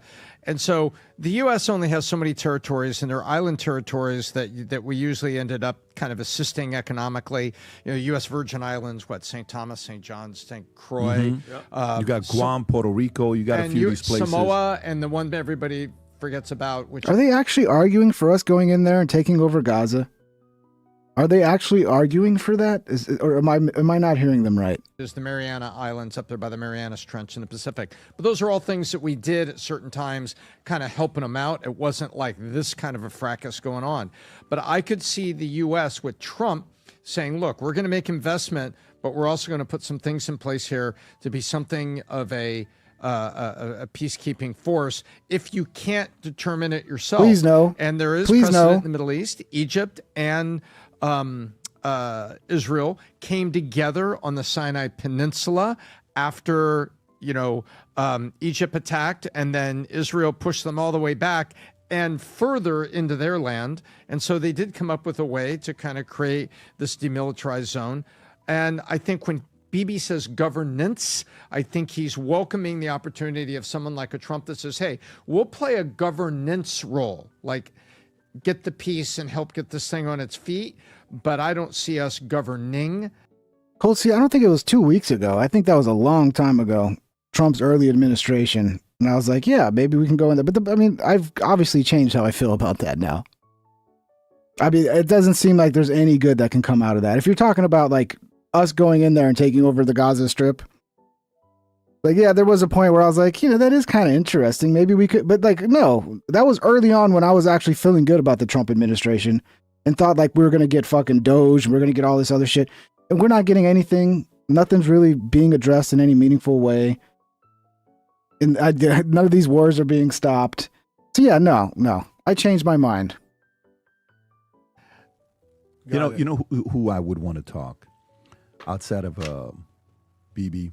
I'd love to talk to the leader of Hamas, whoever's there. I'm being actually very serious with you. I'd love to go to Gaza. I would love to go to Gaza. We get protection, go to Gaza. I want to see what's going on there. I'd love to talk to the leadership of Egypt and Jordan, why they're not receiving anybody.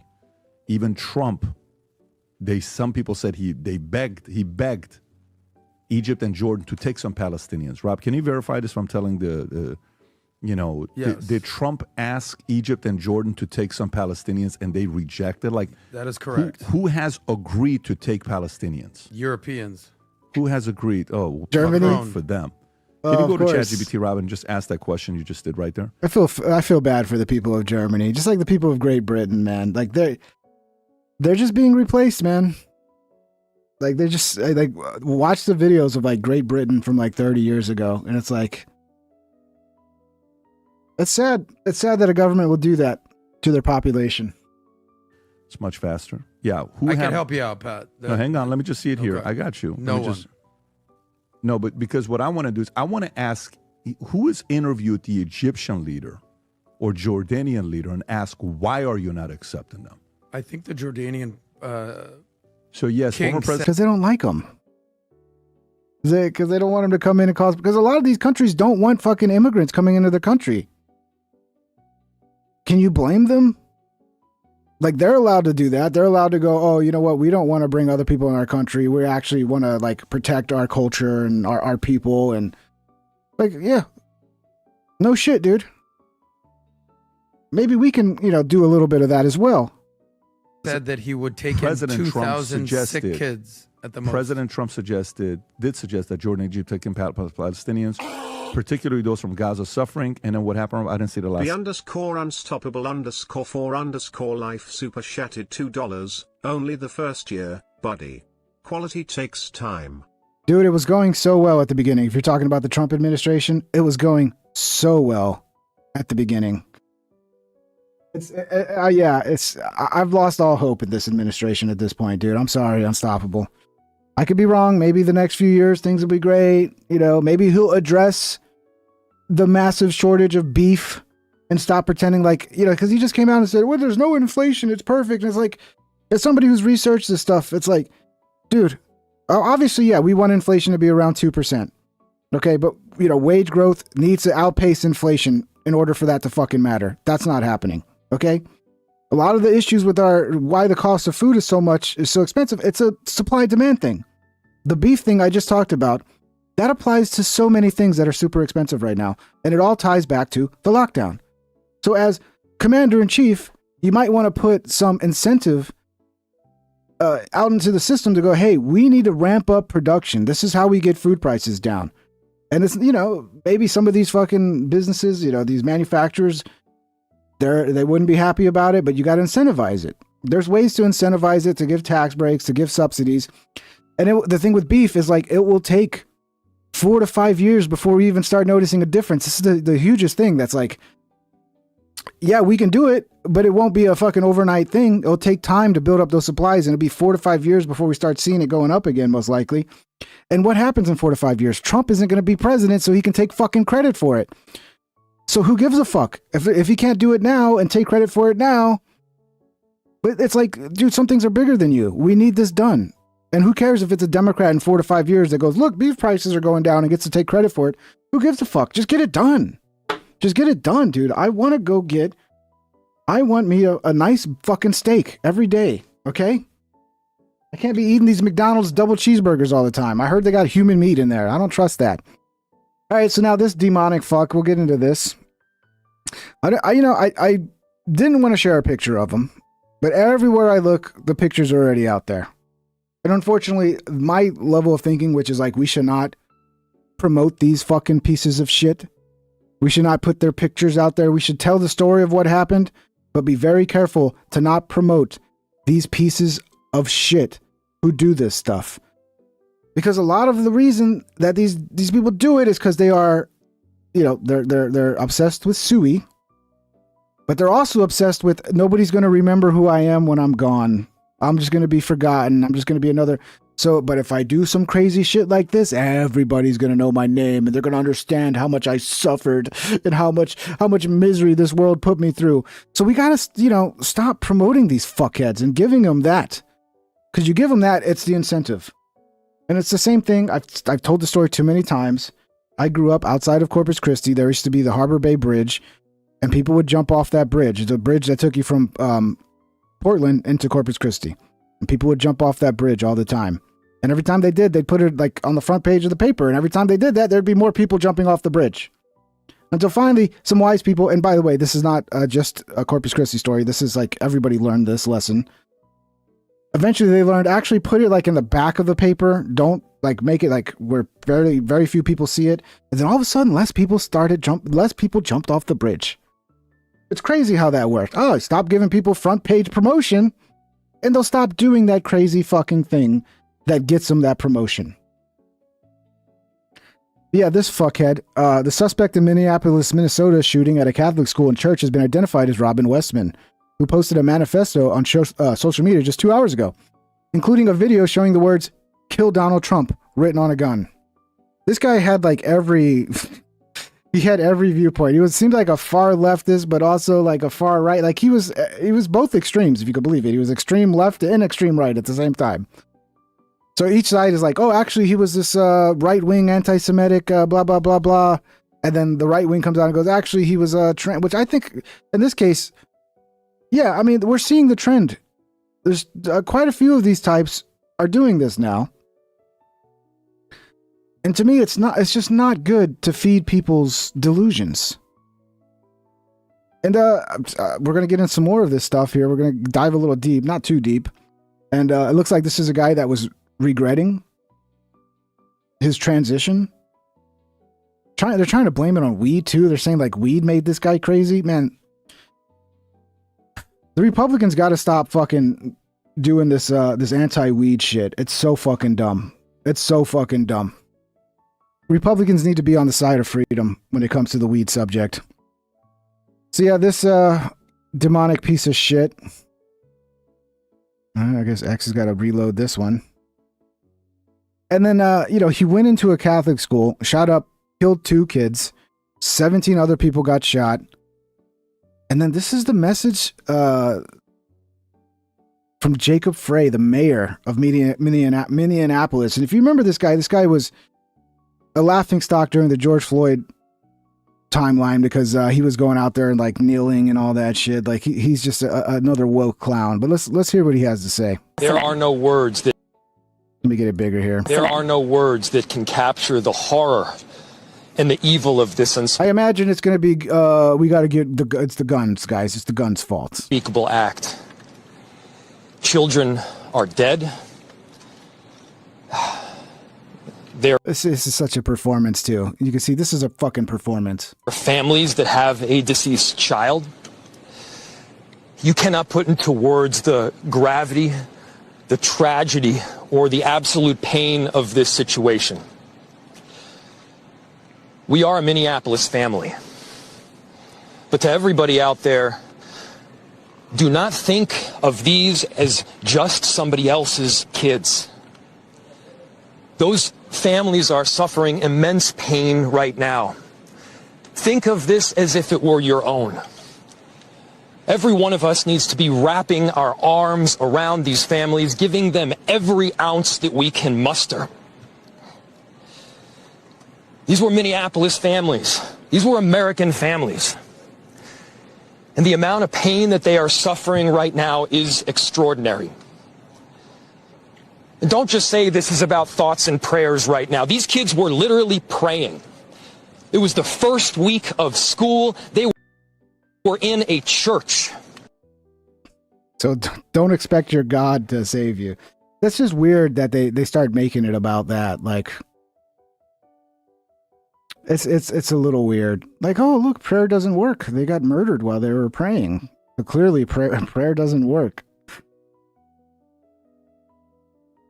Not when you got demons running around. Not when you have demons running around. These are kids that should be learning with their friends. Their friends. They should be playing on the playground. They should be able to go to school or church in peace without the fear or risk of violence, and their parents should have the same kind of assurance. These are the sort of basic assurances that every family should have, every step of the day, regardless of where they are in our country.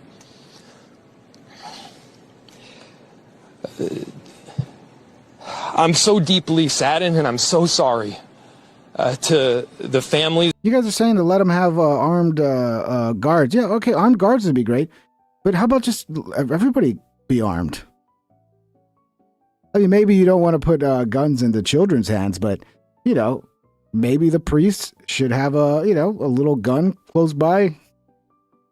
And just arm everybody, dude. Every adult that's not a complete fucking psychopath that's on SSRIs. You know, that might be the dividing factor. Like, if you have a family, you should probably be allowed to have a gun. You have a family, you have kids to take care of. Your responsibility to keep safe. You should definitely have a gun. Yeah, just let everybody be armed. You know, this shit, like, you can point to so many cases, like in Texas, where that guy tried to come in and shoot the school. Shoot up the church. It was in a small town, I think Sunderland or something, outside Texas. The dude was chased down by locals with guns. That's the best defense you could have in a situation like this, because the police are never going to be prepared. Nobody's ever going to be prepared. If the citizens have the weaponry to defend themselves, that's the best mitigation for these types of things. That I know are suffering right now. My ask is to everyone, stand by them. Love them. These families have forever been changed, and we've all been changed with. There are no. Yeah, fuck this guy. Fuck this guy. We'll skip his because it's a bunch of bullshit. The main thing is he just wants you to know that prayers don't work. You're gonna die anyway. You and your stupid you're so dumb to believe in God and to believe in a higher power. You're so stupid. You're so stupid. Dude, I'm telling you, that fucking shooter, he needed an exorcist. That's what he needed. Sometimes what you need is a fucking exorcist, and that dude needed it, all right? Now let's look at this picture this guy drew. Look at this. This is a guy drawing a picture of himself looking into the mirror, and a demon is looking back at him. Look, I maybe they're interdimensional beings. I don't know what you want to call them. But I kind of believe demons are real. And this whole situation kind of reinforces that belief. And this is the writing, what he wrote on here, okay? It's demonic. Who? When will this end? Help me. I don't want to. Help. Okay. This is him talking to his demon in the mirror. This is what happens when you reinforce people's delusions. And then you pump them up full of drugs.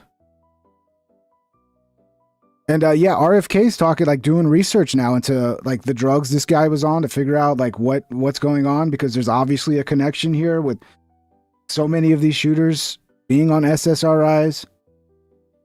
So I think that's a good look for RFK to actually like address the health side of this, the mental health side of this, because we're not getting rid of guns. And me having a gun is what protects me from fucking demons like this. Because police, you're not going to be there in time. You're going to be there just to fucking, take me out in a body bag. I need to be able to defend myself. We all need to be able to defend ourselves. So we have to address the mental health crisis. That's what really needs to be addressed here. So yeah, this guy, I mean, I don't think I've ever seen somebody that I was like, yeah, this is a demon. This guy's demon possessed. And maybe it's time for the Catholic Church to, ramp up the exorcism side of their business, man. If we would have got him an exorcist, we maybe could have avoided this. See, this is another video which connects to it. This is a schizophrenia simulator. Now imagine somebody with this issue, and you went up to him and you told him, hey, those voices in your head are real, guy. Actually, they're real, and they're fucking correct. And anybody who says they're wrong, they're evil and racist bigots. What do you think would happen to these schizophrenic people? They'd fucking lose their minds, dude. They would lose their minds. But yeah, this is insane. This is a schizophrenia simulator. What you're about to see is a schizophrenia simulator created by someone who has schizophrenia on what it feels like to have these hallucinations. Check it out. Look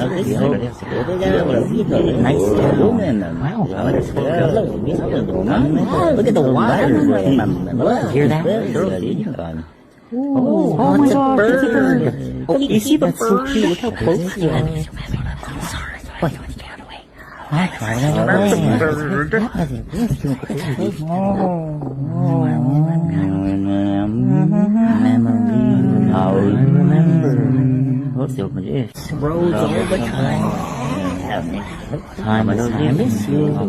This is creepy as fuck. I mean, you see people in the comments of this going, dude, I actually think schizophrenia is demonic now. It's some sort of demonic possession. Fuck, I'm not throwing that outside the realm of possibility. It could be just their brain losing track of like their own voice. That makes sense to me in a way. Like, we're all, not all of us, but most of us have a inner dialogue constantly going on. And maybe if some reason you have some sort of brain malfunction or injury that stops you from being able to recognize like your own inner voice as yourself and it becomes somebody else. I don't know. But this seems pretty fucking demonic. Now, obviously, this is just one individual's experience, but I'm curious for anyone else that has schizophrenia, how much it lines up with your experience. Let me know below. For those Anybody got schizophrenia in here? If you have schizophrenia in here, is that what it's like? Is this pretty accurate? Or is that what the visions are like? Like little fucking smoke things? Man, I would. That's got to be tough to live through. But yeah, let's instead of trying to help these people, let's just tell them that all their delusions are real. Let's tell them that. That's the way to go. That's going to solve the problems. Minneapolis school shooter Robin Westman confessed he was tired of being trans. Oh no.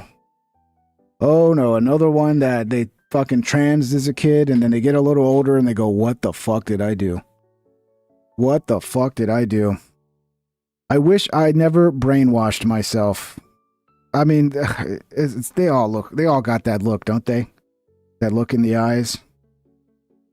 Transgender mass shooter Robin Westman confessed that he was tired of being trans and wished he'd never brainwashed himself in a manifesto posted online before he slaughtered 2 children and wounded 18 more at a Minneapolis church.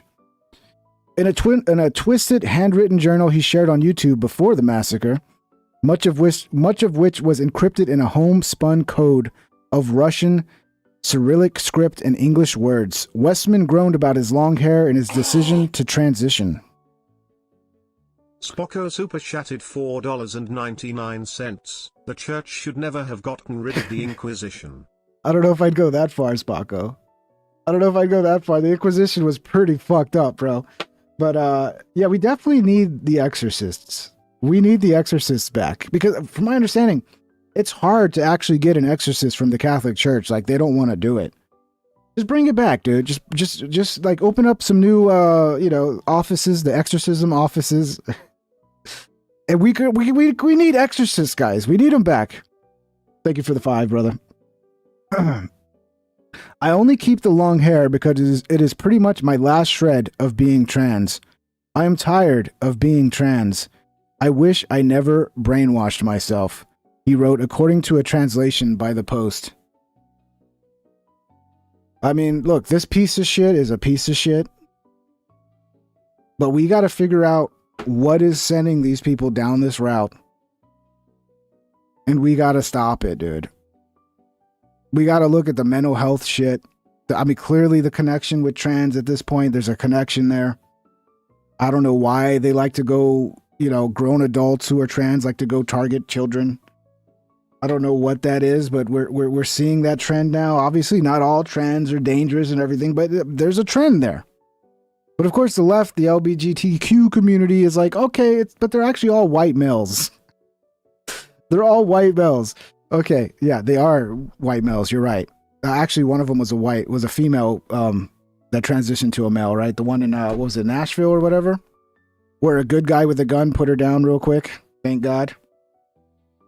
I don't know, man, but maybe we should stop pumping them full of fucking hormones and SSRIs and the therapy they're getting is just further pushing their delusions and making them real rather than going, hey, you're not this is a delusion that you're having and we're going to help you snap out of it. And if you give it time and you start practicing some healthy practices and start working on your life and your general health. And sometimes like just eating better will do amazing for your fucking general health, your like mental well-being.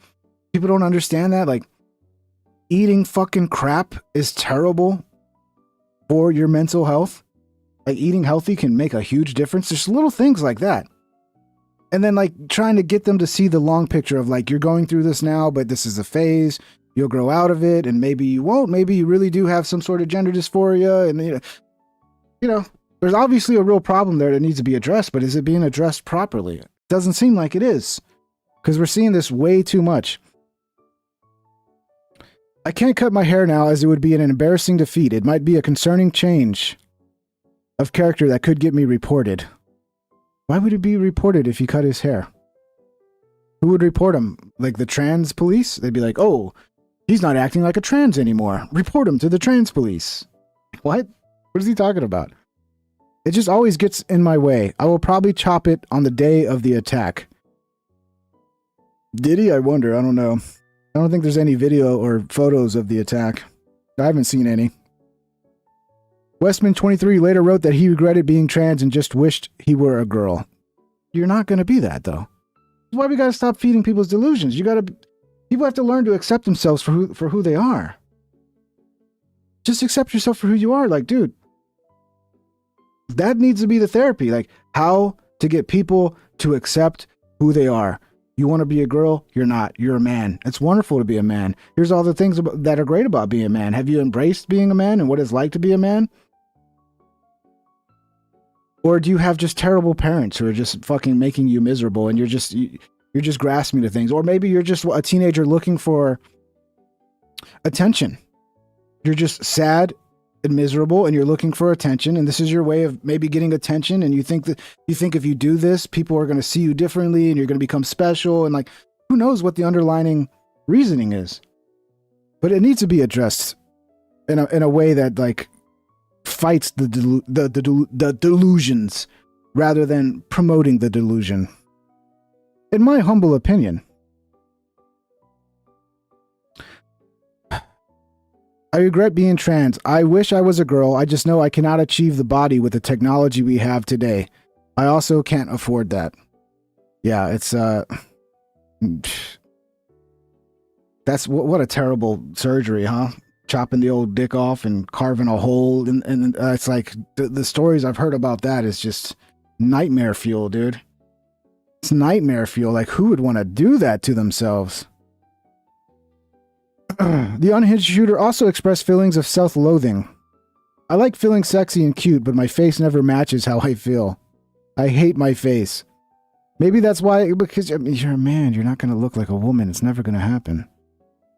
I mean, maybe if you were Filipino, you could pull it off. They seem to pull it off. I hate my face. Maybe that's why I like furries so much. Oh, another furry guy.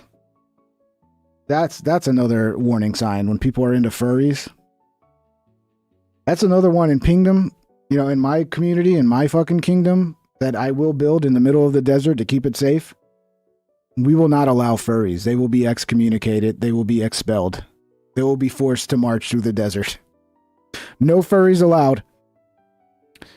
I want to be...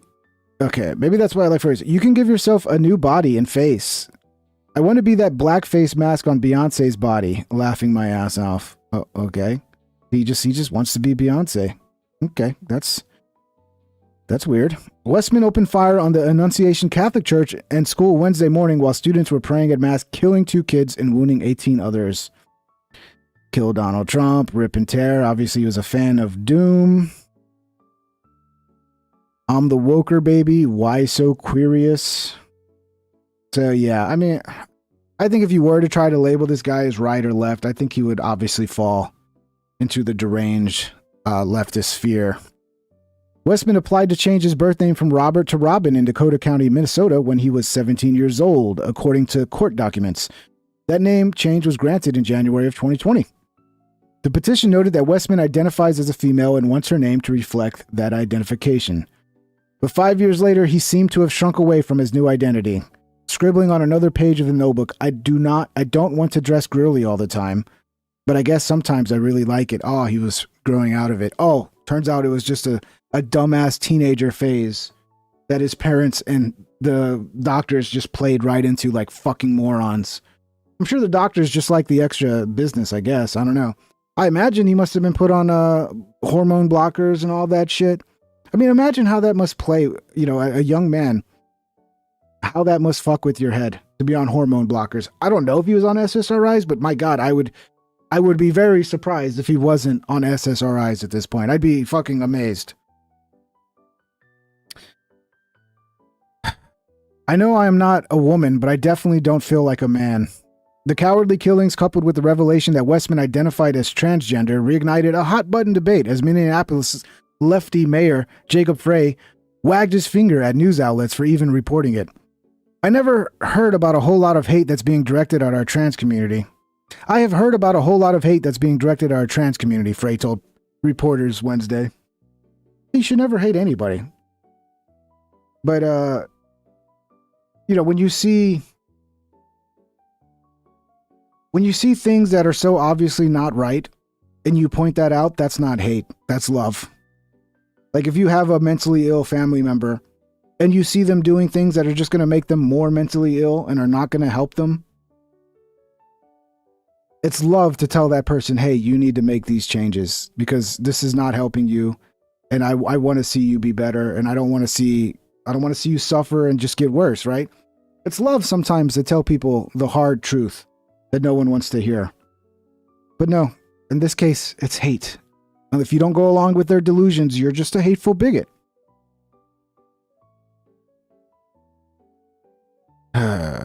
Yeah, I watched some of the manifesto. I'm not going to play it. The dude was demon possessed. He really came across as demon possessed. Anybody who is using this as an opportunity to villainize our trans community or any other community out there has lost their sense of common humanity. We should not be operating out of a place of hate for anyone. Who cares, dude? We have kids that were just murdered.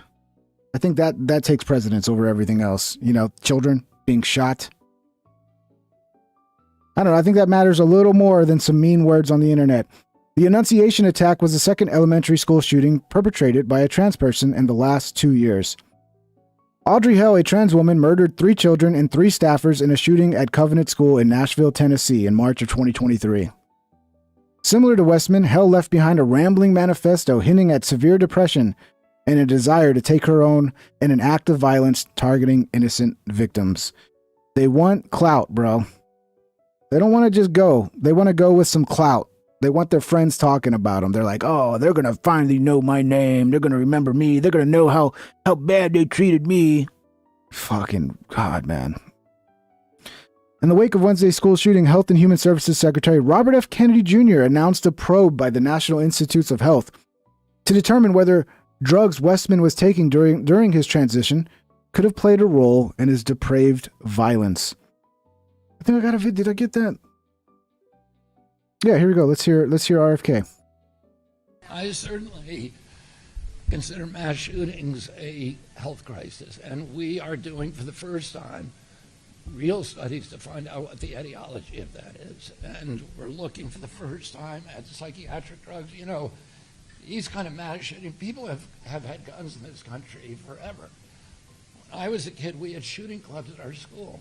People, kids, my classmates, other people, would bring a .22 rifle with their guns to school and park it in the parking lot. Nobody was shooting. So there's never been a time in America, in the history of humanity, and people walked into a crowd, into a church or a movie theater or a school or a crowd of strangers and just started randomly shooting. It's happening in our country. It's not happening around the world. And there are many other countries that have comparable levels of guns that we have in this country. We had comparable levels in the 40s, 50s, and 60s, and people weren't doing that. Something changed, and it dramatically changed human behavior. And one of the culprits we need to examine is whether the fact that we are the most over-medicated nation in the world, and that a lot of those are psychiatric drugs that have black box warnings on them that warn of suicidal and homicidal ideation. So we are doing those studies right now for the first time. Very similar to what medicine is doing in so many different areas, where it's like, rather than take the long road to actually fixing a problem, oh, here's just a pill. Here's a pill that's just going to relieve your symptoms, not address the actual problem, and keep you having to re-up that fucking prescription every month. So you're just constantly sending money into the system. Same thing with the mental health. Like, rather than go the long road of addressing mental health, oh, here's a pill that'll set you straight. Here you go. Problem is, those pills come with a lot of fucking side effects. If they were the perfect solution and they actually cured the problem and they didn't have side effects that made you just have to deal with 20 new problems, yeah, that'd be great. But that's not how most of them work, unfortunately. You know, if they just actually cured you and didn't just cover up symptoms, yeah, that'd be great too. But they don't. And we will and they, you know, a lot of these SRIs have wild fucking side effects. have an answer. So I like that. I like that he's going in that route. We really need to deal with that. Here's some more responses to it. Well, I think the first question you have to ask is, why did it happen? I don't think it happened because of guns. I think it happened because somebody who was clearly suffering from severe mental illness had access to weapons that would allow them to carry out a terrible shooting. And the mental illness was Hey, lady, you can ban guns. You can ban guns 1,000,000 times. They're still going to get guns. You're still okay. Imagine, we actually had a magic fucking pill that just got rid of every gun in the world. But guess what? They're going to use a knife. They're going to use a machete. They're going to use a bomb. They're going to use a crossbow. They're going to use a bow and arrow. They're going to set things on fire. I mean, dude. What pisses me off is like at least one side is actually trying to address the actual root cause of this. The other side is like, oh, perfect time to play the political game of trying to get what we want, which is removing guns. It's pathetic, dude. Encouraged. But Scott, what about people who don't have mental illness? I don't think we can tiptoe around this issue. And when you look at the messages that were written in some of the materials and on the weapons that we've seen, I mean, this person obviously was in a dark place. Obviously. And I want to know, obviously. I'm not sure the government is in that person's life enough to know, but his parents are. But what his about, family is. Scott, what about people who don't have mental illness? We have a huge gun violence issue here in the United States. We lead in gun violence. But the issue today is quite obviously mental illness. And yeah, and a lot of that gun violence is in cities where it's already fucking impossible to get a license to carry. So yeah. Let's look at all these cities where they don't have guns. It's yeah, okay, gun violence is down. Oh, no, it's not. Actually, all the gangsters still have guns, and they're fucking shooting each other. Oh, but in Chicago, it's because they can go to Indiana and get a gun. Yeah, that's going to be the case no matter what. There's going to be a way for people to still get guns. The criminals are still going to get the guns because they don't give a fuck about your laws. And now all you've done is created an imbalance where the criminals have guns and the good citizens don't. Like, how can you not think this through logically and understand that that's not going to solve the problem? If you take away the mental illness, it still leaves the guns. Well, I think this is all they've been doing. It's just the guns. It's the guns. I have two questions for you. Sure. Democrats, including former White House Press Secretary Jen Psaki and Minneapolis Mayor Jacob Bray, attacked prayer and pushed gun control in the aftermath of yesterday's shooting. What's the White House's response to their comments? Yes, I saw the comments of my predecessor, Ms. Psaki, and frankly, I think they're incredibly insensitive and disrespectful to the tens of millions of Americans of faith across this country who believe in the power of prayer. What did Jen Psaki basically do the same thing that mayor did? And it was like, oh, thoughts and prayers are not good enough. Look, they were praying and they all got killed. It's like, yeah, any opportunity to take a shot at people's religion. Like, you wouldn't say that to a Muslim. If it was a Muslim if it happened at a mosque, you wouldn't say that shit because you know how offensive it is. But fuck Christians, right? Prayer, who believe that prayer works and who believe that in a time of mourning like this, when beautiful young children were killed while praying in a church, it's utterly disrespectful to deride the power of prayer in this country, and it's disrespectful to the millions of Americans of faith. And I would encourage Ms. Psaki to pray for these families themselves who need it right now more than ever. I have two questions for you. Yeah, Amber says about who said that? Well, that wasn't an Amber. Andy Thomas says it kind of started with that guy in the clock tower in Texas. Yeah, in Austin. Yeah, that was wild. That was a long time ago. Turned out the guy had a brain tumor. And he just was hearing voices in his head to go kill people. And then when they finally did the autopsy, he had a brain tumor. I forgot what the exact diagnosis was. But yeah, the guy lost his mind. His brain went fucking insane. It happens. And that guy he got himself up on a sniper spot, and that made it really hard to do anything about him. Unfortunately, you're still going to have crazy people. You're still going to have serial killers. You're going to have, there's no way to get rid of that. But I think letting people arm themselves so that when they do encounter a crazy person, they have at least a chance of fighting back and surviving and protecting their families. I think that's only a common sense step to make. And we have that right. We have a Second Amendment. We're supposed to have that right. Sure. Democrats, including former White House Press Secretary Jen Psaki and Minneapolis Mayor Jacob Bray, attacked prayer and pushed gun control in the aftermath. I already played this. It's looping. Let's see what else we got before we get off of this depressing fucking topic here. It's one of the kids who survived. What happened with him? Is he okay? Yeah, I think he's gonna be okay. And then my friend, he was like laying on top of me, like making sure I was safe, and he got hit. So that was really brave of him. And you have a nick on your neck? Yeah, that was, I don't even know what it's from. Kind of looks like debris or something. But that came from during this? Yeah. How are you feeling? You seem pretty put together here, but it's got to be tough. Yeah, I'm just like confused. What happened? Poor kid. So yeah, one of his friends jumped on him, and the friend is probably one of the 17 that got hit, but is gonna be all right. I just can't imagine that, dude. I went to Catholic school for 1 year in 4th grade. I went to Catholic school. I was in Long Island Catholic school, and it was a pretty cool school. But yeah, we would go to church and we'd go to mass.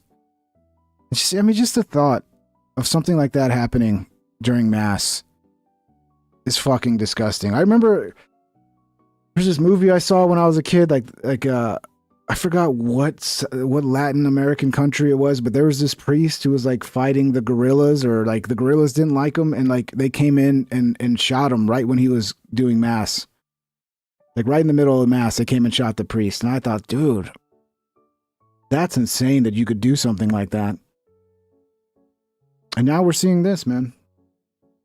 And then we got that psycho. I'm not going to play his video, but there's this psycho in Massachusetts who's going around like warning that like he's happy about this, and he's like saying there's going to be more of this. And it's for someone to have the balls to actually co-sign an event like this. I don't know, man. People in this fucking country are there's some sick people in this country, man, unfortunately. And I saw this earlier and I was like, oh, how convenient. They're talking about SSRIs. What are the side effects of SSRIs? So there are a couple, but I want to start with one which really doesn't get a lot of airtime, and that is actually the effect that everyone has. And so these drugs, they work through emotional constriction. And there's an opportunity. What's emotional constriction? Numbing. So if you're having like a lot of anxiety, negative emotions, it kind of just sucks it in. But it'll also take out the positive things. So many people will experience that as therapeutic. But I mean, the risk of this is that you miss an opportunity to actually address the real reasons that you're unhappy. Many doctors, they will not talk to patients about this. And most people have very clear issues why they're unhappy. You know, they're having problems with drugs. You know, they have relationship issues. They have work issues. They have, you know, they're eating terrible foods. They have like massive insulin resistance or diabetes that has completely disrupted the energy system of their body, and their neurons are just starved. Dude, I think it's so overlooked, the role of what we put into our body, like what role that plays in our overall, not just like our physical health, but our mental health. When I go like keto, like 'cause right now I'm pretty dirty. I still eat pretty good, but you know, I had McDonald's last night and a shake, and I had pizza today, so I got to get back on the fucking hamster wheel and get my carbs back down. But when I'm in ketosis, dude, I feel so amazing. When I'm eating well, my mental health is off the charts. I start eating bullshit again. You start feeling a little like laggy, you know, you're just lagging a little bit, and then you get a little bit of depression sinks in. There are some basic things, like if you're not feeling very well, you're not feeling very happy, like exercise, get outside, get some exercise, feed your body the nutrition it needs to function at 100%. And do the basic steps first and see how you do. And actually take an account of your life and go, what is actually going on in my life? What do I not like about it? And what can I change? Don't just go to a doctor and go, Doc, I'm depressed. Here's some drugs. Go away. Because you might actually be just making everything so much worse if that's the route you take. And you don't actually try to address the things you can address. For energy.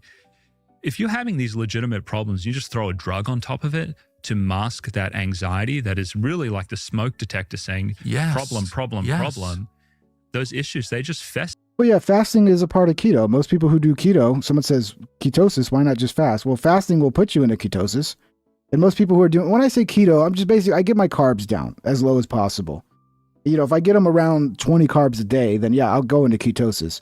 And usually when I'm doing that, I'm also doing intermittent fasting. So I'll do like 12-12 or whatever, 16-8. I just basically, the way I've learned to do it when I'm like really getting into it is I just follow when my body's hungry. And when you're eating really healthy, you'll wake up, you won't be hungry for like the first 8 hours. And then once you get that big appetite where like you could eat literally anything and be satisfied, that's when you eat. But yeah, of course, fasting is a part of that. They just kind of sit there, and they just get worse over time. To me, that is the number one problem with these medications, is that you miss an opportunity to actually address the problem that is causing the anxiety. That seems, now that you're saying it out loud, so obvious. Yeah. Like, people have anxiety for a reason. They feel sad for a reason. I mean, most of the time anyway, correct? Yeah. I mean, it is correct. But to say that, some people would say, Tucker, that is a really insensitive thing to say. These people have medical problems, there's, and that is what. But you could say, sure, depression's a medical. I'm happy to. Yeah. I'm happy to acknowledge it's a medical problem with dire consequences. You kill yourself. Yeah. It's very serious. It's not, reducing the seriousness of it or dismissing it as. All right, I'm gonna pull this up because a lot of people like to talk shit because I'm a fat looking guy. Okay, I get it. I still look fat. People always go, you're always talking about weight loss, but you're so fat. This is where I was at. Okay, this was me at like 258 pounds. Okay, do you notice the difference? I hope you notice the difference because this is me. I mean, you can see the fucking high blood pressure in my eyes. No more clapping at the beginning of the show. Okay? Yeah. No one likes it when you clap. This is me at the absolute fattest I've ever been, that's 258. I might have been heavier, but the highest I weighed in at was 258. Okay. Okay. I got down to like 208. Now I'm like, because I haven't been real strict, but I haven't really put the weight back on. I think last time I weighed myself, I was like 210, 211. And I don't even know if it was in the morning or whatever. So yeah, like I'm not perfect now, but goddamn, I'm so much more healthier than I was at this point when I was just eating takeout and fast food and restaurants. I was just eating. Sometimes I think the worst thing you can do is eat takeout and fast food and eat at the restaurants, because just like the little change of like cooking your own food can make such a huge difference for your health. It's crazy how that works. Cooking clean shit. But yeah, that was me at 250. Maybe you can't tell how fat I am, but I think you can just by the face. You can see it in my face. But yeah, by the way, you guys should go watch this video. It's one of the best videos I made. It's when I fired Davey. And I've tried, people keep talking about it. I've tried to get Mike back on. Where's Mike? I've tried to get Mike back on. Everybody's like, get Mike back. The dude is hard to get a hold of. He's a fucking enigma, this guy. He's an enigma. He just takes off to Asia. He's like in Taiwan or some shit now, just traveling the world. And yeah, I've tried to get Mike back on the show. I would like to get Mike back on the show, but maybe he can respond to some of my text messages one day. I don't know. That would be nice. That'd be nice. Anyway, let's get back to it. Fake. It's acknowledging just how real it is. It's more real than a serotonin imbalance. It has to do with your life. So I just can't believe there are people that stupid and shallow practicing medicine. Yeah, they've done a number on us. Yeah, because, there are not a lot of dumb doctors. They're all pretty smart, right? The screening, it's for intelligence to some extent. But, that's just so shallow. I guess that's what You mentioned religion. I think we're ideologues in there. We've been pushed into thinking about mental illness essentially in a way that benefits drug companies and a profession, because psychiatry as a profession is also really into pushing this narrative because it gives us a primacy amongst their healthcare professionals to say, that's right, we are the doctors and we have the drugs, and because of that we need to protect the reputation of the drugs, because to do so is to elevate. John, thank you, John. John says, you always look very handsome, Pink Trip. Thank you, John. You always have the best compliments, John. Thank you so much, brother. Bait us. And So that is really deep and smart. No, that's right, because psychiatrists in this country anyway are unique among Yeah, I should have mental health had me on screen for professionals. that, but I mean, let's see what we got here. React. If you can't see the difference in my face, you can't see like that I've lost weight. Like I don't know what to tell you. Yeah, I'm not some crazy gym guy. Like if I get back into it hardcore again, I could lose another 20, 30 pounds real easy. But I've just been like doing it, but not to like lose weight, just doing it to like maintain where I'm at in my general health. But if I get hardcore and I get my carbs way down again and I stop having so many cheat days like yesterday and today, because here's the thing I learned too, like I don't have to be that strict with it. I can have, like, I just have to be strict. Like if I'm strict Monday through Friday, I can do whatever I want on the weekends and I'll keep losing weight. As long as Monday through Friday, I'm eating properly and I'm doing my intermittent fasting and whatever. But that becomes a slippery slope because you have a couple cheat days and then it's like, oh my God, I want to fucking keep cheating, you know? So it makes it a little harder. It's probably, it depends on who you are. Some people can do the cheat days and go right back to the good cycle and eat right. But it's not easy for everybody. But yeah, look, I mean, I'm still overweight, obviously, but nowhere near what I was before. In that they can prescribe the drugs. Yeah. That's what makes you fundamentally different, right? Yeah. Yep. Yeah. And so, yeah, there's guild interests at play as well. Guild interests, I'm sure. Yeah. Right, because the marriage counselor can't give you SSRIs. Yes, Jack Mojo. Every episode, somebody tells me I look like Steve Bannon. You know, Steve Bannon was a decent looking guy in his early days, so I take that as a compliment. Yeah. But you can. Yep. And that's why we're special. And that's why don't question the drugs. Wow. That's so plausible. Yeah. So what you describe as the first side effect is effectively ignoring the cause of the illness in the first place, and that has costs. Yeah. No, I can't go with the mustache only because I still, my chin is not as fat as it used to be, but I still have a fat face. So I gotta hide the fat face. The beard helps hide that. And I've never gone with just the mustache. That might work for Nick Fuentes, but I don't think that's going to work for me. But maybe I'll try it sometime. And, I'm going to mention a whole bunch of other things that are important. We've got PSSD. We have brain damage during withdrawal. We have homicidal behavior. Okay, so let's go in order. Yeah, yeah. PSSD. So by the way, he's talking about the side effects of SSRIs, which I think needs to be addressed with this epidemic of these crazy mass shooters and how many of them are on SSRIs at the time of their epic crash outs, for lack of a better term. Yeah, so this is... What does that stand for? It stands for post-SSRI sexual dysfunction. And from my perspective, this is the biggest scandal in psychiatry going on at the moment that has been not discussed. Now, there are people who get put on these medications that... firstly, one of the big side effects of these medications is sexual dysfunction. It happens in, I think it's like 70% of people who 70%? Yeah. Yeah. So, and when you say sexual dysfunction, since you're a doctor, we can just be totally. Happens with a lot of drugs. I remember when my dad was like in his early 50s, the doctors were like, you have to be on blood pressure medication. So he got on blood pressure medication to lower his blood pressure. And it's, it had that side effect on him. He didn't tell me about it as a kid, but my sisters told me years later that, yeah, he quit him because, his dick stopped working. And he's 83 now, 30 years later without the blood pressure meds. Somehow he survived and didn't drop of a massive heart attack. I wonder how that works. But, if it was up to the doctors, he would have been the last 30 years of his life on blood pressure medication. With a non-working dick. What no fun. Specifically, you're talking about? No fun. Yeah, so it would be like loss of interest in sex, loss of arousal, difficulty to... Yeah, my sisters were older, so I was very young at the time, so having a conversation with me about your dick not working was probably not proper.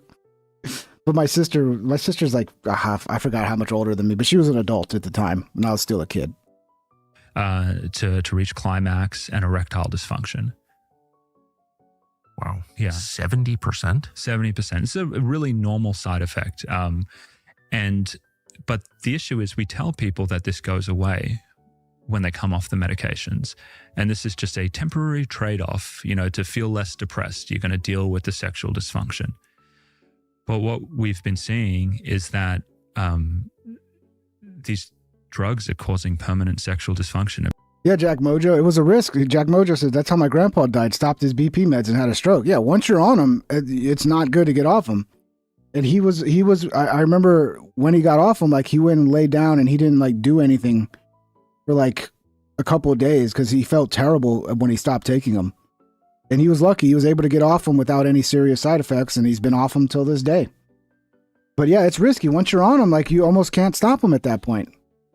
And people, even when they come off of them. So yeah, if you are on them, I'm not telling you to stop. But again, you should try addressing things without pills by natural lifestyle changes. And a lot of times the thing with high blood pressure is like everybody's blood pressure is higher at the doctor. Everybody's stressed out. Take your blood pressure when you're at home, after you're like calm, and you do like some breathing exercises and you're relaxed, and you'll see how much lower your blood pressure is under a normal situation. When you go to the doctor, it's like the perfect setup to have fucking stress and have a higher blood pressure reading. They develop, on top of all of those things I mentioned, they will develop genital anesthesia. And so this is a real like neurological issue. Like those areas down there, they lose erogenous sensation. People will say that when they touch down there, it feels like the back of their hand or the back of their arm. And so there's sensory changes. Are you serious? Yeah. And so. You mean you can't pleasure yourself anymore? Dude, yeah, that is pretty terrible to lose that, I mean, there's worse things in life, but that's a big deal, especially if you're young. You're young and all of a sudden, that something like that happens, that's going to be a big deal for you. So it's totally frightening. For how long? It can be permanent for some people. Come on. Yeah. And so the prognosis is actually... Sorry about your grandpa, John McCarter. Sorry about you losing your grandpa, brother. Really, it's not good for that. Some people will recover in, 3 years or so, but there are case reports out there where this has gone on for decades. But what? Yeah. But it's not just that. And here is the... Basically, you're castrating people. You're essentially castrating people, but it's worse than that. Because... How could anything be worse than that? Because along with the sexual dysfunction, and this is where... Tucker loves his dick, okay? There's a lot of things you can say about Tucker. One thing you can't say is that man absolutely loves to touch his dick. The condition is misunderstood. People think it's just a sexual problem, which is already horrific as is. It causes cognitive damage as well. People will along with that, they'll have severe difficulty concentrating, focusing, paying attention. And there's also severe emotional blunting. And so people will talk about being completely dissociated as well from their emotions. Like if you were to hug a child, your child or your wife, you just don't feel anything warm. If you were to hear a favorite song from your childhood that, used to make like the back of your neck kind of prickle from nostalgia, all of that gets like nuked. And yeah, but isn't that a symptom of depression as well? Like the Pink Floyd song, Comfortably Numb. Yeah, because when you're depressed, like even the things that normally would bring you enjoyment don't. And that's what makes it worse. Because you're like numb. You don't feel nothing. You can't feel good, can't feel bad. It's just like numbness. And a lot of times that is like the symptom of depression. So this pill that's supposed to solve depression actually gives you the symptoms of depression. But that's better than being angry and depressed, being numb. But yeah, being numb is still a form of depression. And taken out. And so you have people who are essentially lobotomized with cognitive impairment who also have severe sexual dysfunction. So you're basically destroying someone's soul. I mean, the things that make you distinctly human. Yeah. Your love, your emotional response, your sexual response, which is very deep. It's not just I'm horny today. It's like it's your life force. It's your procreative force. It's what keeps the species alive. That's gone. It's wiped out, and people become highly suicidal because when you don't feel anything, you don't feel any connection to life, it's like there's nothing to live for anymore. And so the suicide rate in this population is through the roof. And I want to say something. Just a second. Yeah. And this is all confirmed? Yeah. So that's what I want to say. Some people hearing this would be like, this is so crazy. There's no way this could be true. Yes, that's my response. Yeah. PSSD is a listed side effect in the European Union. So the European Union has already acted on this. They've put it in the warnings and precautions of all of the SSRIs and SNRI antidepressants over there. So they have recognized it. Canada has recognized it. Australia has recognized it. Hong Kong has recognized it. That's why, I mean, I think there's a lot of people are talking about how many people are on SSRIs. This might be why there's so many people that talk like too lazy to try. And by the way, this piece of shit, demonic possessed dude in Minnesota, kind of had that too lazy to try sounding voice going on. It's like they talk like this, like it's like they talk like a 70s like acid head. So yeah, what's up with everybody? How you doing, man? Everybody good? Yeah, everybody's good. It's like there's no emotion. There's like it's like a deadness in their voice, and that's the cool thing. That's the cool way to talk now. Have no emotion. Talk is fucking low and is quiet and like, oh yeah, man, I don't care about nothing, man. I think we got to start calling it SSRI voice. That's what it is. It's SSRI voice. That might be why so many people are talking like that. They're just so fucking drugged and numb. The New York Times has run pieces on this. I'm not saying too lazy to try is on SSRIs, but I would not be fucking surprised, to be honest. This is being reviewed by the FDA right now. This is like, this is not a fringe issue. This is something that several... And then I show up and I fucking have energy and I fucking just trigger them all because they're like, oh no, you're making me feel something. I want to feel numb. I prefer to feel numb. And I'm like, wake up, bitch. Have feelings. Feel something. Yeah, I know. I trigger everybody. I get it. My voice is annoying. There's so many annoying things about me. But I can't change who I am. Can't do it. Can't do it. Maybe I could try to talk like this and just be like, yeah, dude, what's up, man? Yeah, what are we doing today? I can't even do the voice. I got to practice the too lazy to try voice. It's like the biggest ones in the world, like the European Union, second biggest regulatory agency in the world. They have acknowledged this and they put this in the drug labels to warn doctors so they can talk to their patients about this. This isn't fringe. This is completely acknowledged by major health regulators, but doctors do not tell patients about it. Do doctors know? Most of the doctors don't know. And that's because, well, there is no incentive to get this message out there. Now, when this came on, so when the European Union... Wait, so there's a huge population of SSRI eunuchs, many of whom kill themselves out of despair caused by SSRIs. And yet, for some reason, nobody knows this is happening. I'm confused. Like, why don't people talk about this? Again, it's this issue where I think media doesn't want to touch it because to do so would be to scare people away from life-saving drugs. You should be experiencing... He talks about it for a while, but yeah, that's pretty much it. So yeah, I think that definitely something RFK needs to look into. He needs to look into the connection with SSRIs. Is this the right thing to be doing? Are we actually helping these people in need, or are we just making the problem worse? I'm sure there are some people that it actually does help.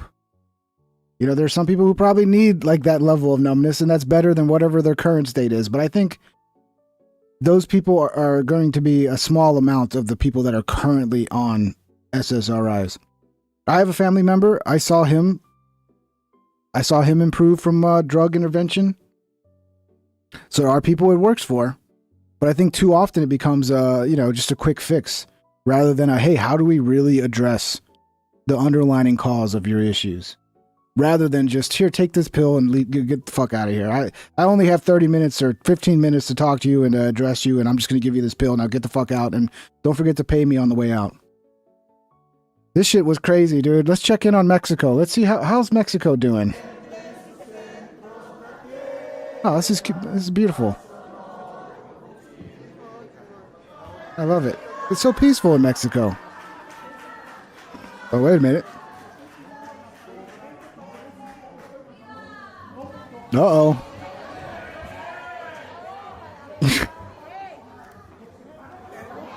Things are going well in Mexico. Oh, no, not the green. looked like a wrestling move, dude. It looked like some like he fucking sold it. Jesus, I've never seen anybody so easy to push over in my entire life.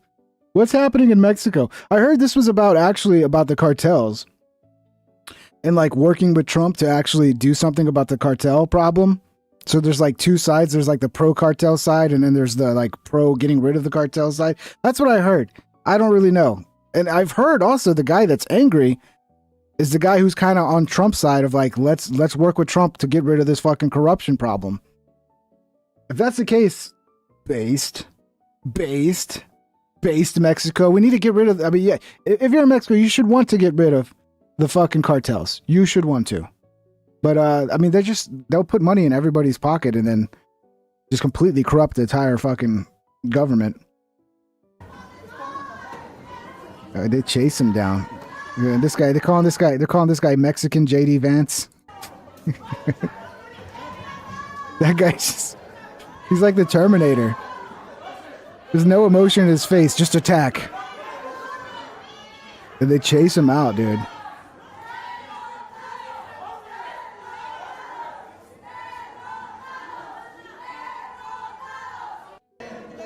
So yeah, it starts with a nice little prayer. So I don't know I heard this is the side that wants to actually get rid of the cartels, and these are the guys that are bought and paid for by the cartels. That's what I've heard. But I don't know. But that's wild, man. Mexico, I like it. We need this sort of passion in our government, man. All right, it's time to check in on the women of America. Let's see how the women's of America are doing. This is a video to the guy who flaked on me on our date. I just wanted to show you what I was going to bring to you. Oh, she's cute. Why would you flake on a date with her? Now you're ghosting me last minute. So weird. All right, maybe it's because you're recording your crash outs. That might childish. be it. So, I'm Latina. I got you some tacos. Really good. From my favorite tacos place. I made you some homemade horchata. Marry me? Will you marry me? Look, the only problem with this woman is that she's recording this. But on a first date, you bring me some tacos and some fucking horchata. I'm gonna get on one knee at that point and be like, "Will you marry me?" Like, Jesus Christ, dude. This is not the one. I mean, at least go on the date and get the free food. What the fuck? And she's cute too. It's not like she's not cute, man. She's cute as fuck. Agua horchata. Did he get to know her? I think this was the first date. I don't think they knew each other. Because you said you like that, and dude, are women getting this desperate now? Like, maybe this was like one of those guys that's like the top of the totem pole and like women will just do anything for her or something. I don't know. But damn. I don't know. Things might be turning around for us dudes. I made it. And some Mexican corn muffin. Jesus Christ, dude. Marry me right now. Please. Where are you? I want to know where you're at. I need you in my life. With honey butter. Oh, Hefe, he's 5 minutes late. She's already crashing out. Like my biggest concern with her would be, look, do your TikTok videos, but stop making them about your private life. Stop making them about your personal life. And don't film them when you're angry. Like, have your little angry, sad moments off camera, you know? But, dude, I want a woman that'll cook for me so bad. So bad. Find me her information. I'm putting it out there right now. Look, I'll marry you. let's get this planned right now. Let me know why you ghosted me. That's crazy.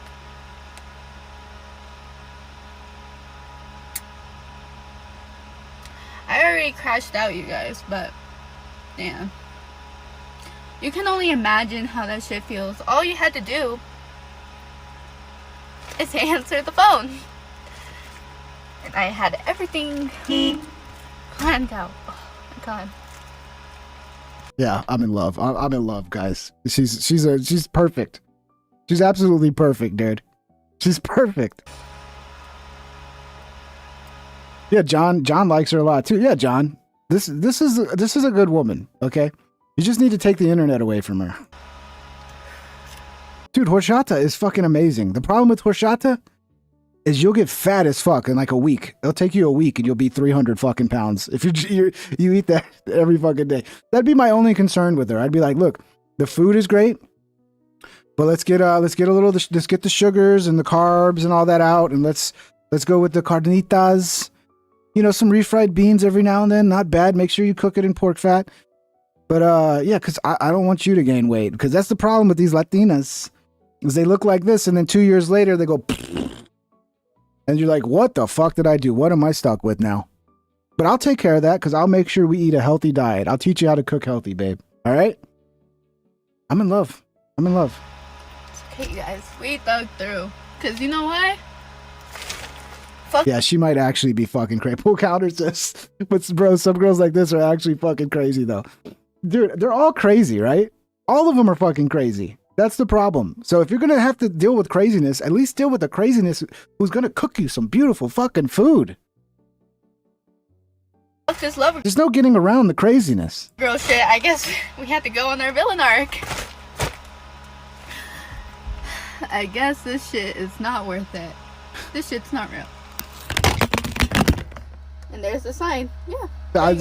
Every little mishap, her hitting the horn, her phone falling, it just makes me like her even more. Oh man, it's so cute. She's so cute. So, I'll see you guys next time in the next video. Dug out. Yeah, I'm in love, man. Give me her information. Give me her information. Oh, so that's how it starts, right? That's like the first date. But then this is like 2 weeks later. Problem? Do you actually want a serious problem right now? You're gonna pour that over me? No one's trying to pour anything over you. Okay, put that down then. Are you gonna drive me home No, or because you're not? disrespecting me, so you can get out of my car and... Oh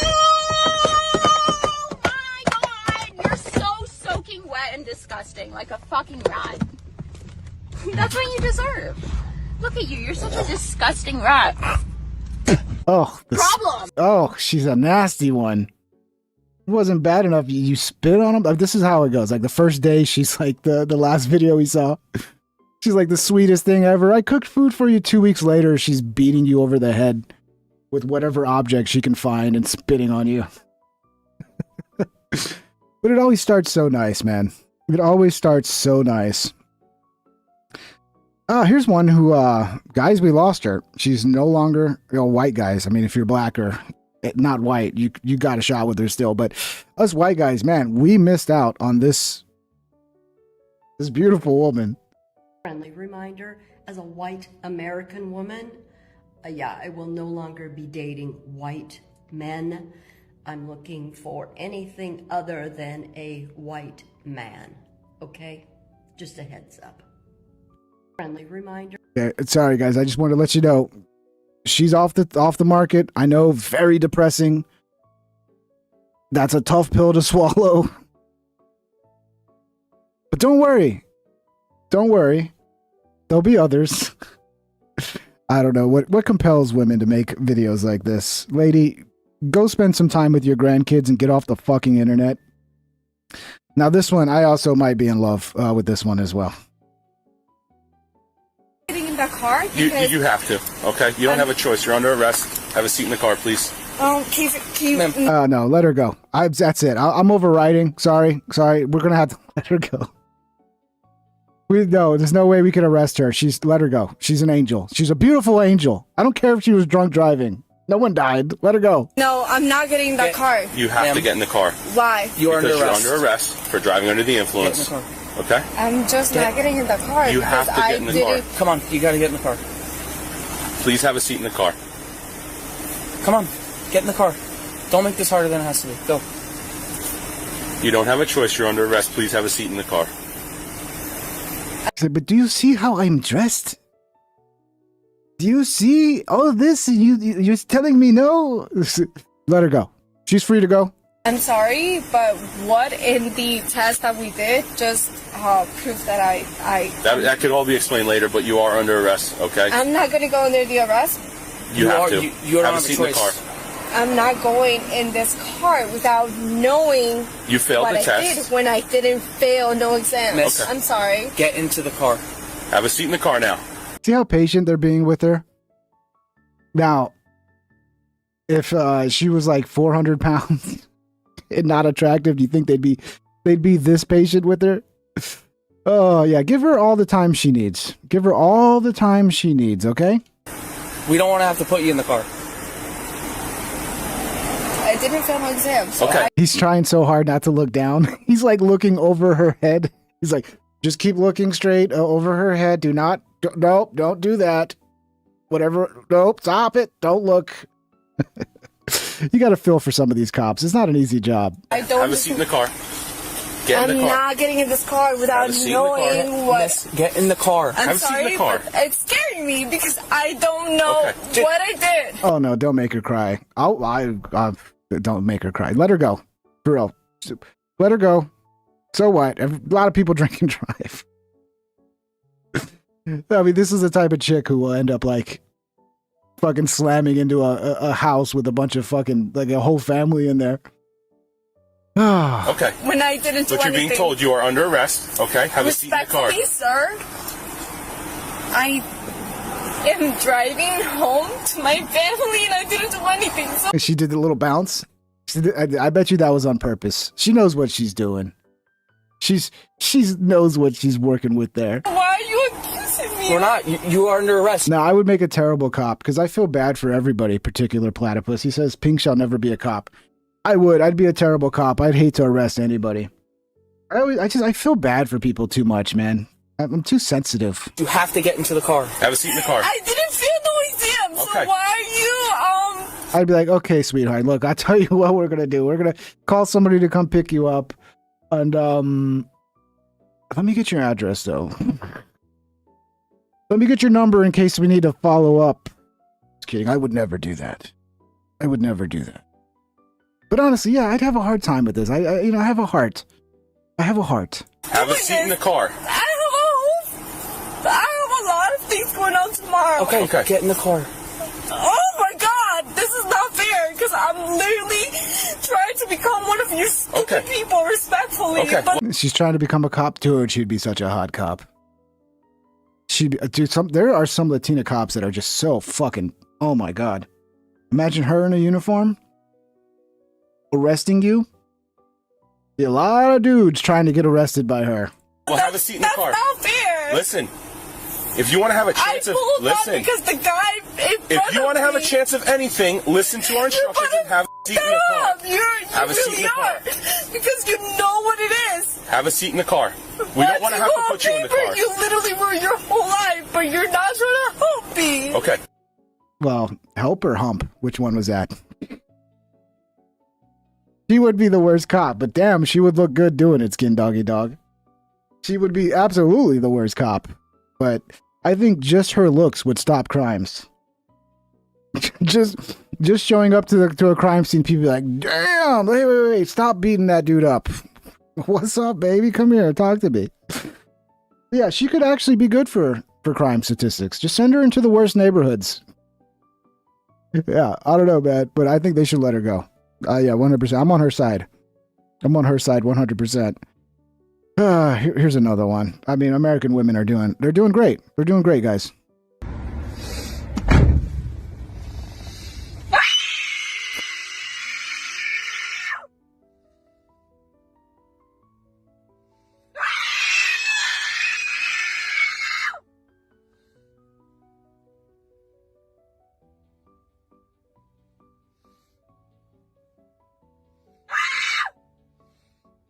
Do you feel better now?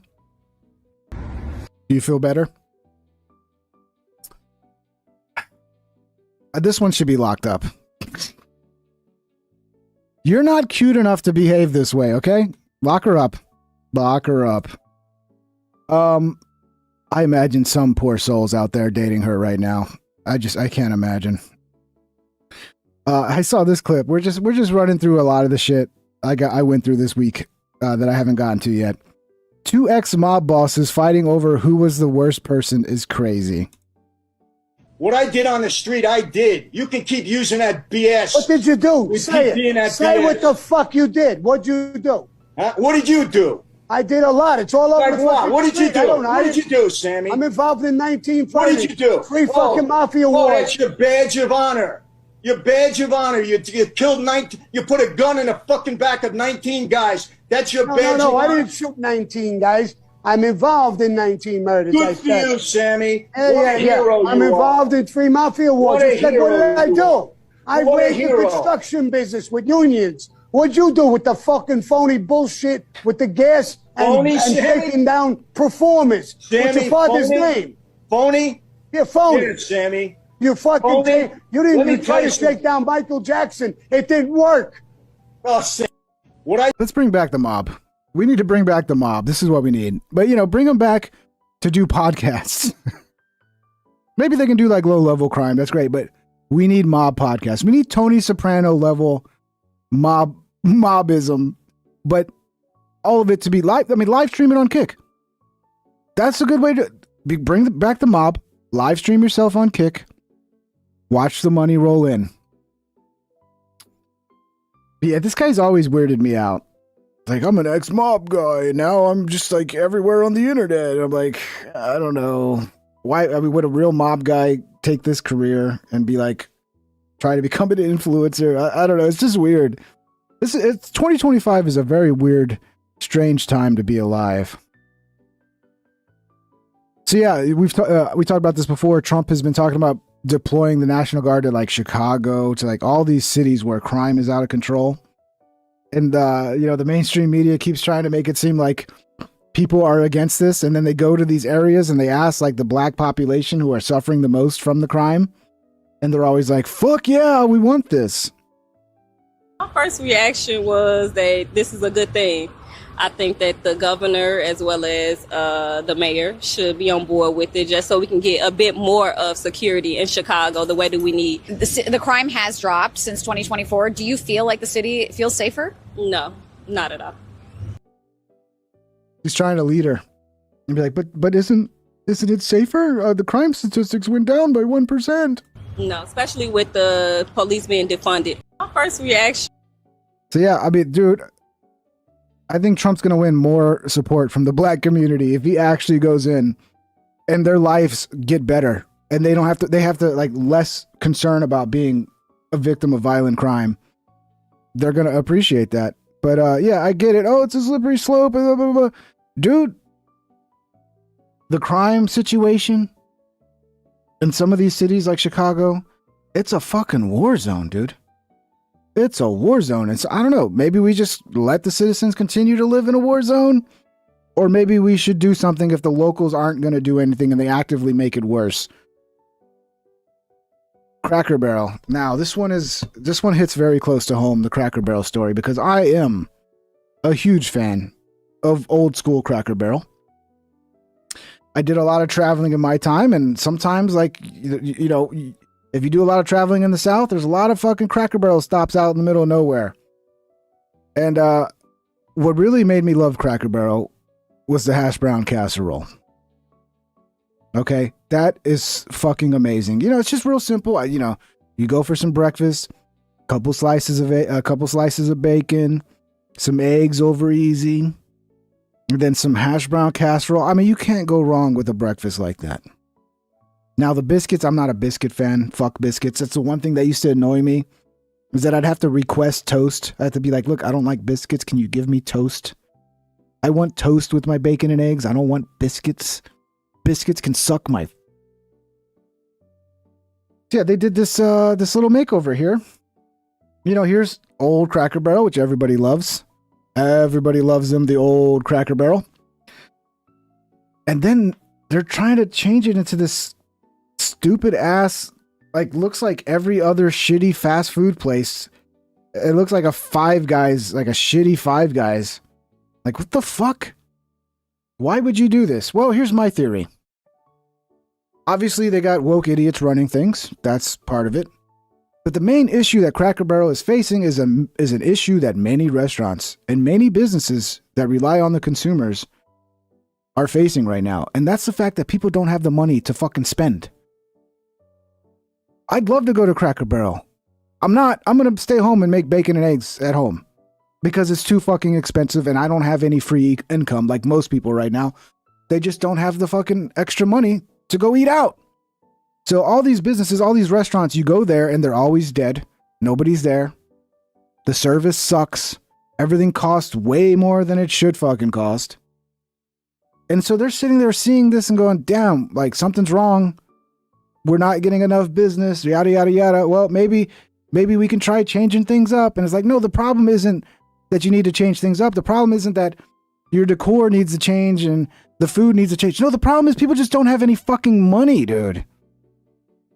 So why don't you try coming up with some cheap fucking options? Like, to me, that I don't understand. Like, I get it's hard to do in this day and age, but the companies that can find like ways to give like really good deals, like maybe, you know, you come up with a real simple breakfast plate that's like $5 or something.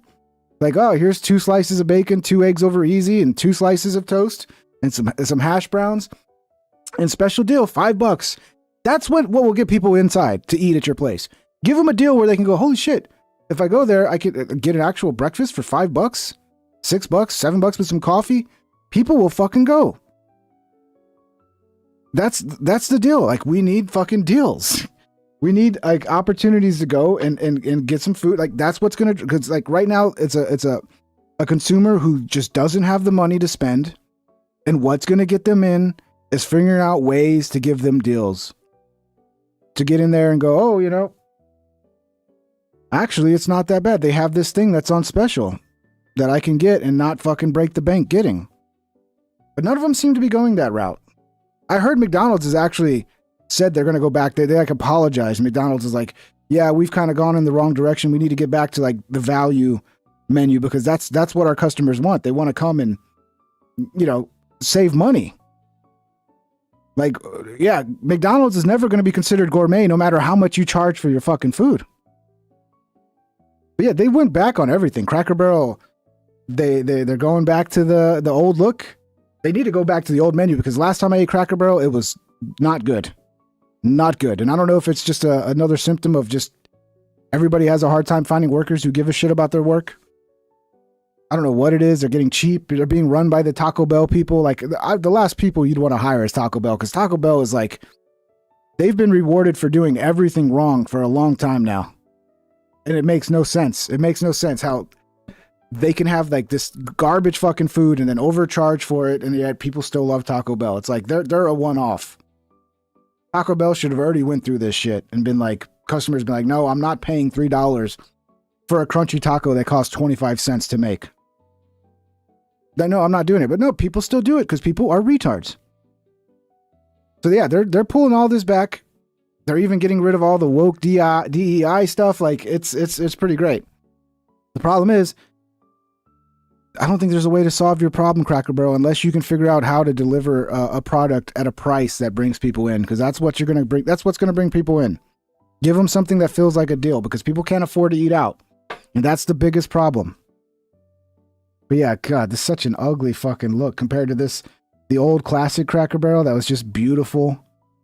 The old Cracker Barrel, like, you could sit there just looking at the wall, all the old fucking antiques, the signs, and like, you know, it just was great. It was great. I love Cracker Barrel, dude.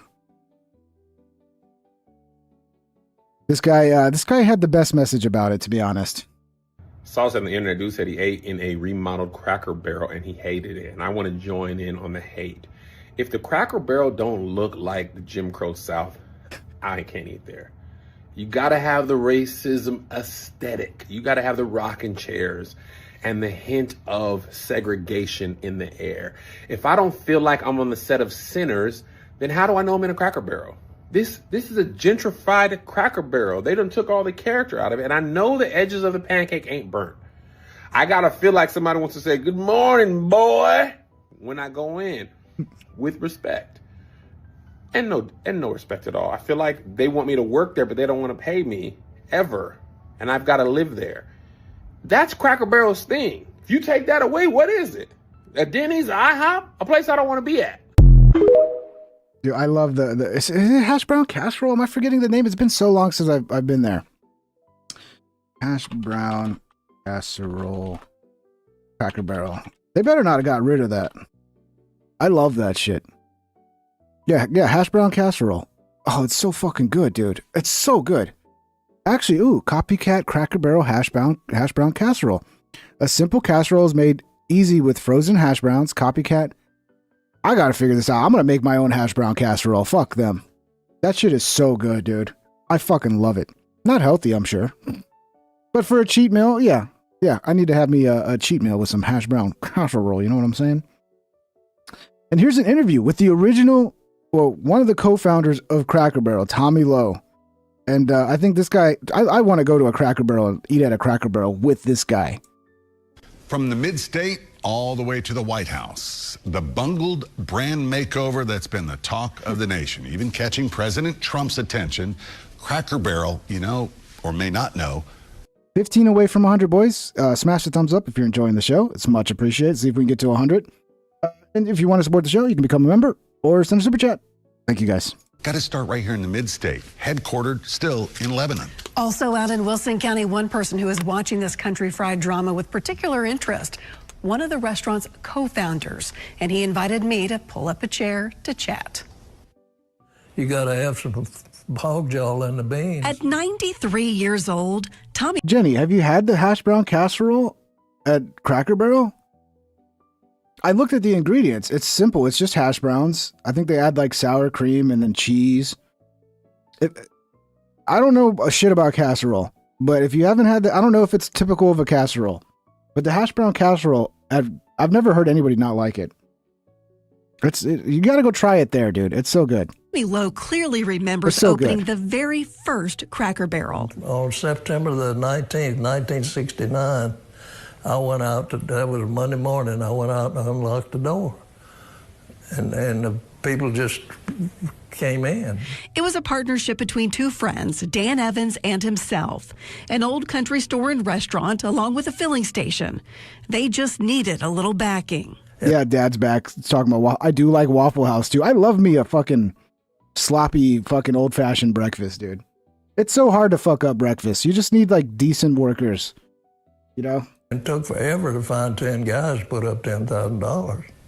So back then, If you told me, like, and picture in your head the guy who started Cracker Barrel, what does he look like? This would have been it. This would have been the guy in my head. I'd be like, he's got to look like this. He looked exactly like the person I'd imagine started Cracker Barrel. Cracker Barrel, wasn't it? And I'm not saying that as a disparaging statement. I'm just saying, you know, he's typecast. Sure bet. Oh, that wasn't a bet at all.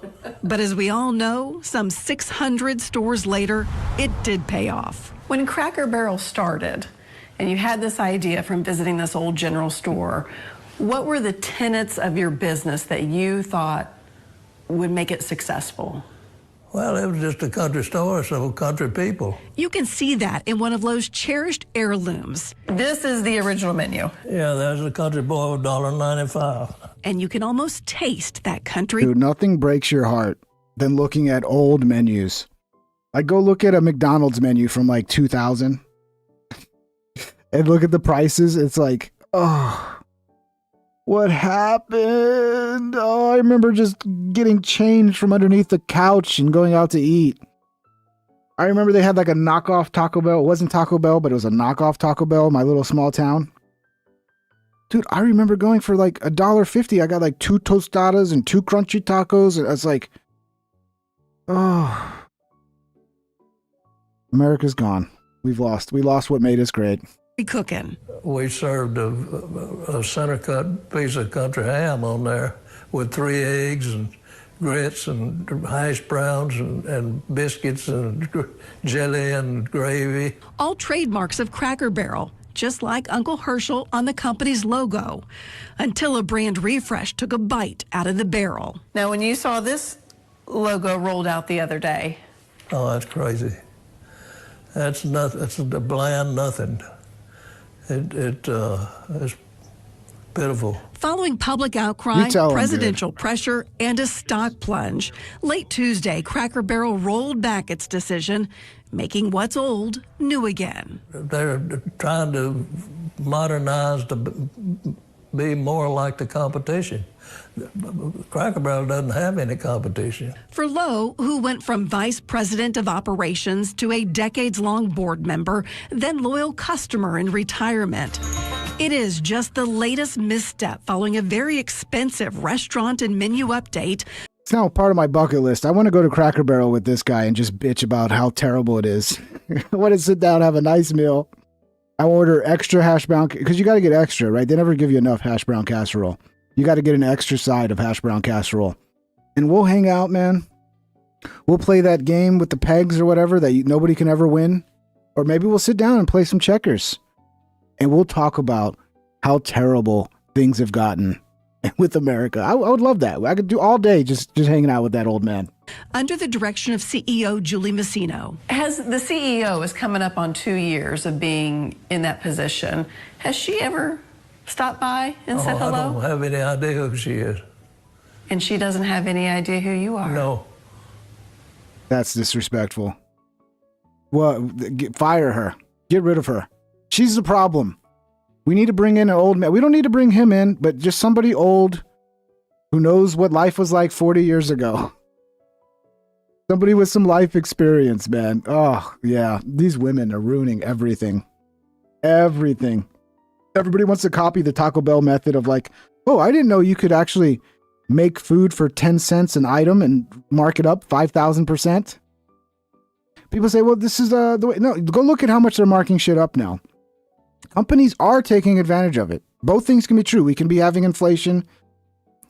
Our dollar, the value of our dollar could be going down, but also companies are marking things up higher than they ever did before because they don't have the competition they used to have. And they've all made the like little sly decision behind the scenes to not compete with prices. But go look at that. Like how much they're marking things up is like way more than they ever did before.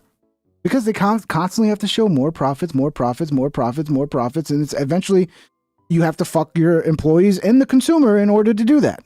Do you think she knows the story of Cracker Barrel? I don't think so. I heard she was a Taco Bell, but what's Taco Bell know about a Cracker Barrel? God, dude. If every restaurant and fast food place copies Taco Bell, we're fucked. They shouldn't have success doing it because Taco Bell is like, it's a unicorn. And eventually people are going to wake up to the fact that you're getting fucking ripped off, dude. It's beans in a tortilla. Do you know how cheap that shit is?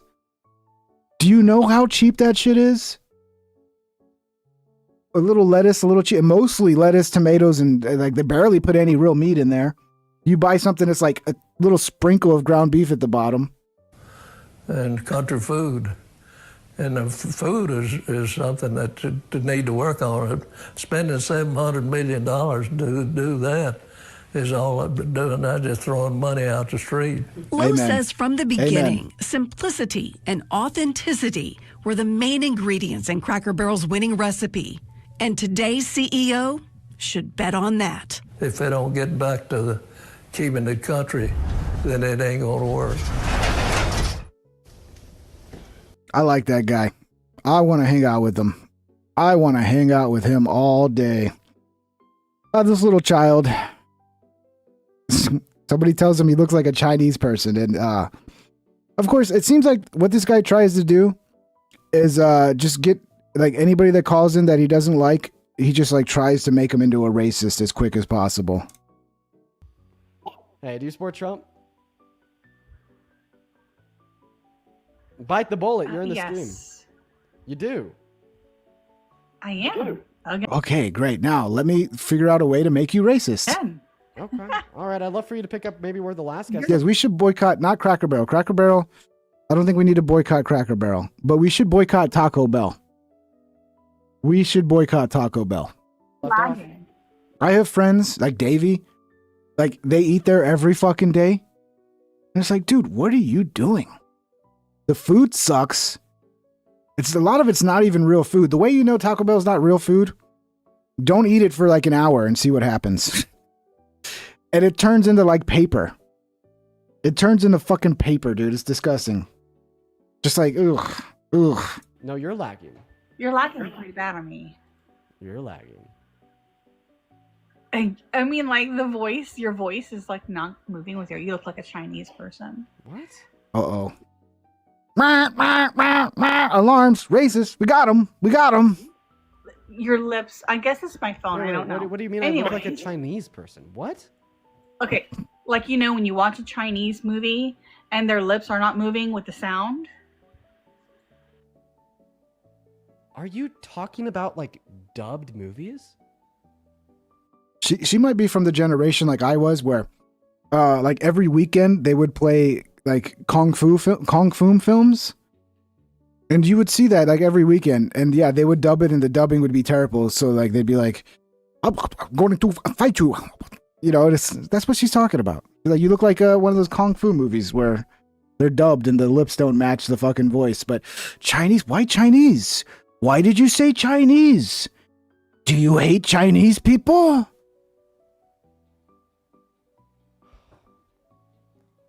I hate this kid. I really do. You're talking. Wait, nope, sorry. I don't hate him. I love him. He's great. I don't hate anybody anymore except Taco Bell. Fuck you, Taco Bell. Talking about dubs.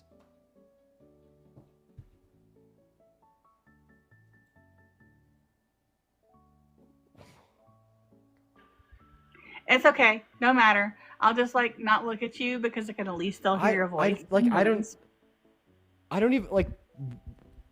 I don't know how to like respond. It's fine. It's fine. We don't need to. It's not an issue. It's not that big of an issue. Wait. Okay? Aren't movies like this kid is a lot like Destiny. Like the skill set they have is just memorizing a bunch of useless bullshit. And then everybody falls for it, like, oh, look at how many facts he can spit out in 10 seconds. And it's like, yeah, he's memorizing a lot of shit. It's great, but he's still a fucking moron. Produced like all movies ever, they have like dubbed versions for individuals that don't know the language. I watch you a lot.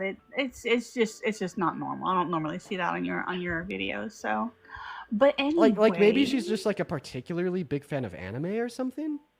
Me? No, I'm 40 years old. I don't. Yeah, she grew up watching kung fu movies. She's basically saying your voice and your video is out of sync, and it makes it look like I'm watching a kung fu movie. But she said Chinese. Oh no. Now you gave him a vector to which he can attack you as the dirty racist you are, lady. Dirty racist Trump supporter. I don't do anime. That's not who I am. But anyways, I don't know. It was just like weird to single out Chinese people there, but well, because that's kind of a common thing. Maybe anime would be a better way of saying it, but it's actual people, physical people that talk, and then the sound comes 3 seconds after their lips move. It's because it's dubbed over in English, because it was not recorded in English. I mean, this lady is kind of dumb. I'm not gonna lie. Pretty stupid. I mean, I guess you get nervous when you get on the air with somebody else, but like, I mean, how hard is it to explain? Like, yeah, your voice and your mouth aren't synced. It's like I'm watching a kung fu movie where none of the lips match up with the words. You know? But she's too dumb to like properly communicate herself. Okay. I was just giving you an example as to what your video was doing with your own voice. Okay. I was saying your video is lagging to me. But that doesn't matter. Let's jump. But like dubbed movies aren't based on like race. We're going to talk about politics, okay, right? just know that like dubbed movies aren't based on like race.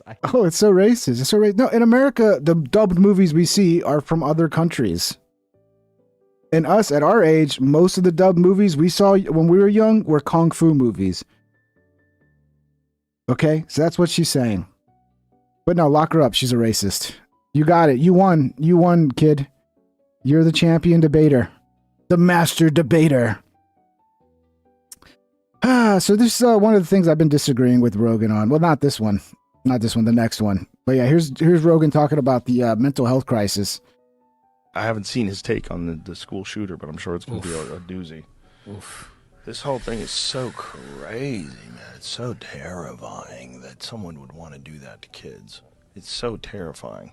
It's really upsetting. It's really upsetting, and it's just every time. I feel like there's going to come a time where we decide that the only way to stop this is armed guards, which is no one wants to go to that place. No one wants to have armed guards in front of every school. We never had that before. Why do we have that now? I don't know, because maybe our children are the most precious commodity we have and we should protect them. And when you have a bunch of demonic fucking entities running around who want to target our children, maybe it's worth having a couple armed guards just to, you know, dissuade people from doing anything. And yeah, arm the teachers. I know a lot of the teachers are woke retards, so they won't carry a gun.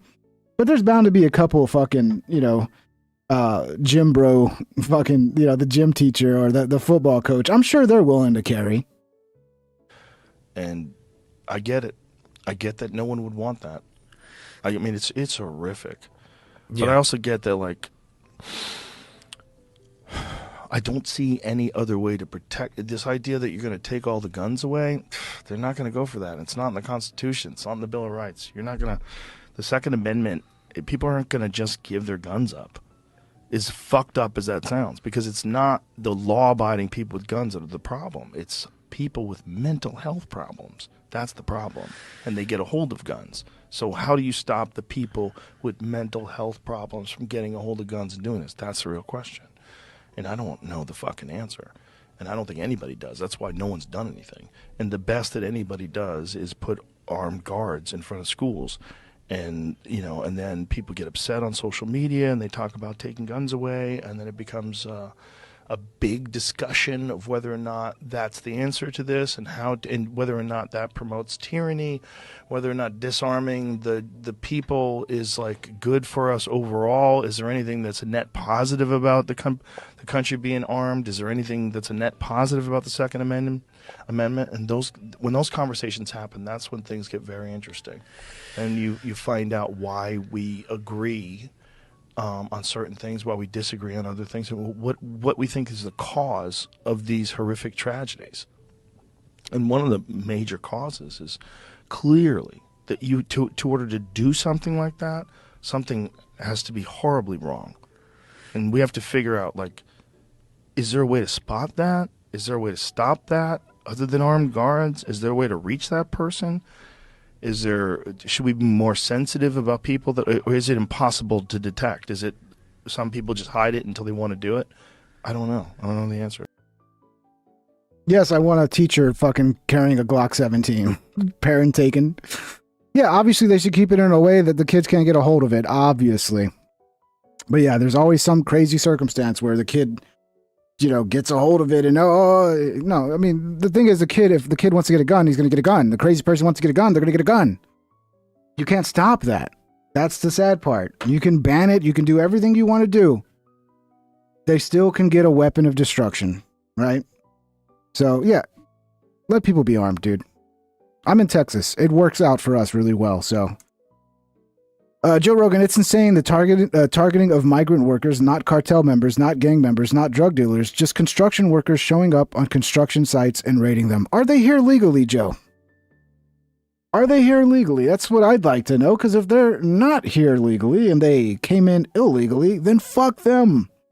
Do you not understand what we're doing here, Joe? We're trying to clean up the immigration system, which means if you want to incentivize people coming in properly, you have to get rid of the people that did not come in properly. And, you know, with inflation the way it is, we do need an increase in wages. And I understand it sure is nice to have illegals doing the work so we can buy things cheap. But that's part of the problem why wage growth has not kept up with inflation for the last 20 fucking years. But yeah, Joe keeps saying this and it's like, come on, man. Like you're pretending like you didn't understand what we're doing here. Like, oh, it's just the criminals. Yeah, no, they just told that to the dumb leftists, okay? Whoever said that, they were probably trying to sell some shit to the dumb leftists. Everybody with the brain understood it's about legal immigration versus illegal immigration. And it doesn't matter if you're here and you're being a nice guy and you're working a job and you're not. Did you break the law to come in here? Okay, then you gotta go. Then you have to go. And we replace you with a legal immigrant or, you know, even better, an American. Insane. Yeah. We were told there would be no, well, there's two things that are insane. One is the targeting of migrant workers, not cartel members, not gang members, not drug dealers, just construction workers. So people are saying like restaurants, it would be like more expensive. It's like, well, why can't we? Because the ones that are here illegally gotta go, but we can then replace them with legal ones. We can be like, hey, you know what? We need restaurant workers from Mexico because nobody wants to do the job. And okay, well, let's create a pathway for people in Mexico or wherever else to come into the country legally, properly. And that's it. Now we have no problem. Showing up in construction sites and raiding them. Gardeners. Yeah. Like, really? Or Palestinian students on college campuses. Or not, like, there's a did you see this video of this Turkish students at Tufts University that wrote an essay? And then there's a video of, like, ICE agents, like, I don't know. Is that the woman? Yeah. Yeah. What was her essay about? It was just critical of Israel, right? Just critical of Israel. Yeah, I mean. And that's enough. Yeah, well, that's where I have a problem. People that are here legally and then they criticize Israel and then that's when it's going too far. Get you kicked out of the country. But I don't give a fuck if you're a construction worker doing a great job with your construction work. If you came illegally, you should go. If you're here legally and you follow the system, unless you're breaking the law, if you break the laws, then you should go. But, you know, you should also be able to say what you want to say and have the opinions you want. You should have, you know, the free speech should still apply to you. I mean, there's a long history of anti-colonial activism in U.S. colleges, you know, that led to you know. This guy is a Palestinian? I didn't know that, Mikhail. It doesn't look like one. South Africa changing and all of that. And I think this is a continuation of that. It says, it looks nothing like the Palestinians I've seen in my lifetime. I think that was a recent episode.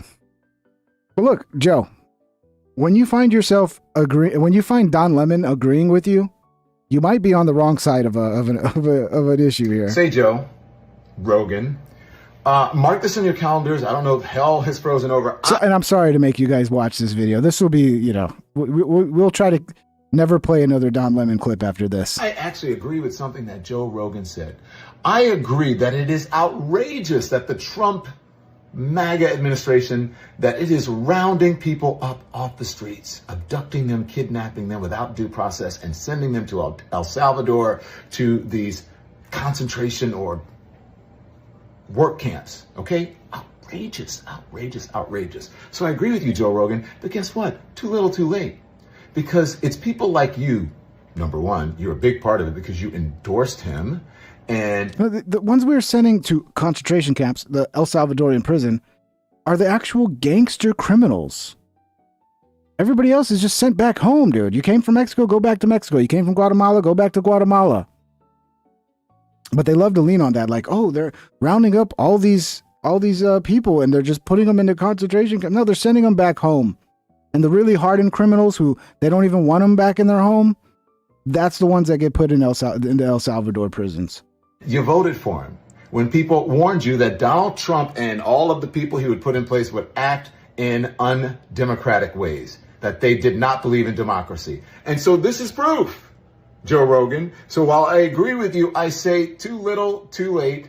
And it's a little late for moral clarity. You should have thought about that. Oh yeah, he's the moral fucking guy that he knows what's morally right or not. I would say the same thing to you, Don. After 2020, it's a little too late, buddy. There ain't nothing you can say now after COVID, after what your side did with COVID, that will ever make me take anything you say seriously again. That before you did what you did. You're surprised that they're doing it? Give me a fucking break. No, you give me a fucking break, Don. How about that? Why won't this guy just go away? That'd be nice. Just retire, Don. You're already old as fuck. Just retire. Coleman Hughes pushes back at CNN panelists for suggesting that Joe Rogan changed his political views for profit. Yeah, it's worked out real well. There's people who say like, oh, you're doing this for money. I'm sure there are some people that are doing things for money. But you got to look at like the overall result. Has he gotten more views? Is he making more money now because he took out? No, it's probably the opposite. But I don't know. I don't know Joe's financial situation. But I imagine coming out for Trump has not been financially profitable for him. But I could be wrong. Bernie Sanders had no problem going on Joe Rogan years ago when Joe Rogan endorsed him. I've been on Rogan's show 3 times. I remember this guy. I think he had a good episode. We heard over 100 hours of it in the past decade. A decade ago, Joe Rogan was a Bernie Sanders supporter who would get emotional talking about how important it is to legalize marijuana, who would get emotional talking about how important it is to get Christianity out of politics, in particular on the abortion issue, who had a host of left-wing opinions, including about healthcare, and liberals drove him away by calling him a racist, unearthing jokes he made, calling him a misogynist, really with no evidence. When you make racist calling him jokes a transphobe, about people of color, calling him, a people lot of calling you comedians racist is likely make going to jokes happen. all the time. Calling him transphobic because he didn't like He seeing also didn't Fallon love the Fox vaccine thing, right? beating up. To our point earlier. That also used to be a left-wing opinion. To be This guy's cooking them. Because that's the reality they don't want to address. Is like, most of these people, they didn't really change. You changed. You're the ones that changed. You're the ones that forced people onto the other camp. But they just want to act like, oh, these guys are getting so radical. And it's like, no, you are the ones who got fucking radical, dude. Against vaccines like 20 years ago. Again, so he actually hasn't shapeshifted very much, to your point. The Democratic Party has shapeshifted and driven him away and alienated his followers. I think what he ended up seeing was an American political sphere that shifted, and he found ways. He's a lot smarter than people give him credit for. He found ways to walk into where those people were. Yes, he was a proud, ultra leftist, and then he became a proud person on the right, largely because he saw shifting towards the right. You're the ones that say he's on the right. Joe's never said, I'm on the right. God, I mean, I even fall into that, and I go, oh, the right. It's because the media just paints this fucking playing field of like, they just call people on the right, and then everybody goes along, oh, he's on the right now. It's like, no, he's not. He's the same dude I got most of the same beliefs he had on the left when he was considered on the left. It's just, you guys got fucking terrible. You got fucking terrible, dude. You had 2020, 2021, where you guys doubled down on lockdowns, doubled down on fucking with people's freedoms. Then you put a fucking elderly man suffering from some sort of dementia, you put him as the president, and then you expect everybody to just accept that, not go, this is weird. Actually, I don't think I can support you anymore. And then when they don't support you, it's like, oh, you're a terrible right wing, blah, blah, blah. It's like, wait a minute, nothing's changed. What are you talking about? And that's where his money and his audience could come from. He shifted because more of his listeners shifted, and that's where he drove it to. That's nothing more than consumer. Have you seen Reddit lately? Have you seen how angry his listeners are? His listeners didn't shift. He fucking pissed off so many of his audience. That's why you see all the hate against Rogan now. Because they just, what he did was not the right move for his show. It wasn't. It wasn't beneficial for his show to piss off 50% of the audience. The best thing for Joe's show would have been to just keep getting high and having fun and making jokes and, talking about aliens and gorillas and chimps and never get involved in politics. But after 2020, you kind of forced people to do it because you fucked too hard with their lives that they felt they had to say something and they had to take a stand. So again, you're the ones to blame for this. Which of his beliefs changed in the past 10 years? It's really hard to point out which of his beliefs. But can I zoom out from him? Because I think there is this. No, you cannot zoom out. Shut up. All right, we're already, what are we, 3 hours on this one? This one went fast. There's a lot of stuff to talk about. Thank you, guys. We got Labor Day weekend. I'll try to do a couple more shows on the weekend. I'll at least do one. I don't know if I'm taking Labor Day. I don't know. We'll see what happens. But yeah, if you're not doing much this Labor Day, look out for the show, round 9. I'll be back on a few more times. I'll be at least one day before Labor Day, maybe like a Saturday or Sunday, at least one show, if not more. So hopefully you guys enjoyed the show. 762, Nick Wood, Brandon L, MF Burt. Hope you guys are all doing good. El Jefe, great show. Pink, thank you, El Jefe. I'm glad you enjoyed it. Hope you guys enjoyed it. We'll see what we do. What we talk about Colt tomorrow. C became See what's going on. Colt C celebrates 7 months of membership later on Ping and Friends. 7 months, Colt C. Thank you for the 7 months, bro. That's awesome. Thank you for the support. You're the man. I don't know. There might not be much news this weekend, so I might just come on and we just do a hangout stream and just hang out and chat with you guys and talk about whatever you guys in the chat want to talk about.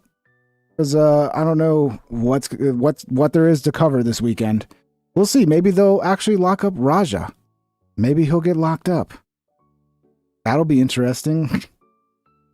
Actually, there's a video. I'll save it for another time. But like people are coming up to Rampage Jackson and trying to talk about Raja, and Rampage is just not happy about that. Not a good look. Anyway, guys, have a wonderful weekend. Enjoy your Labor Day weekend. If I don't see you again, have a great Labor Day weekend. Hopefully you guys are able to afford some time off and some rest and relaxation. A little R&R goes a long way. So make sure to get some rest this weekend. Take care, everybody. Have a good one. We'll see you on the next one. Peace out.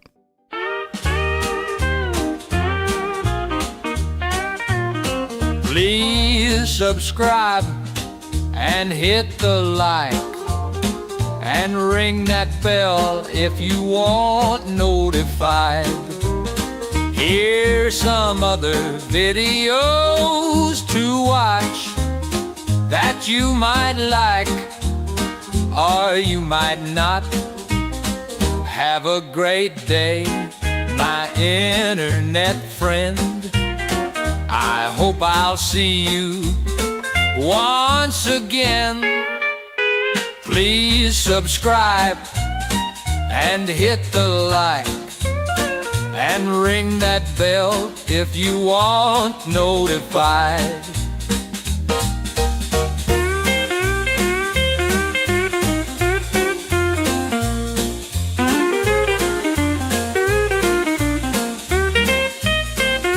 Have a great day, my internet friend. I hope I'll see you once again. Please subscribe and hit the like and ring that bell if you want notified.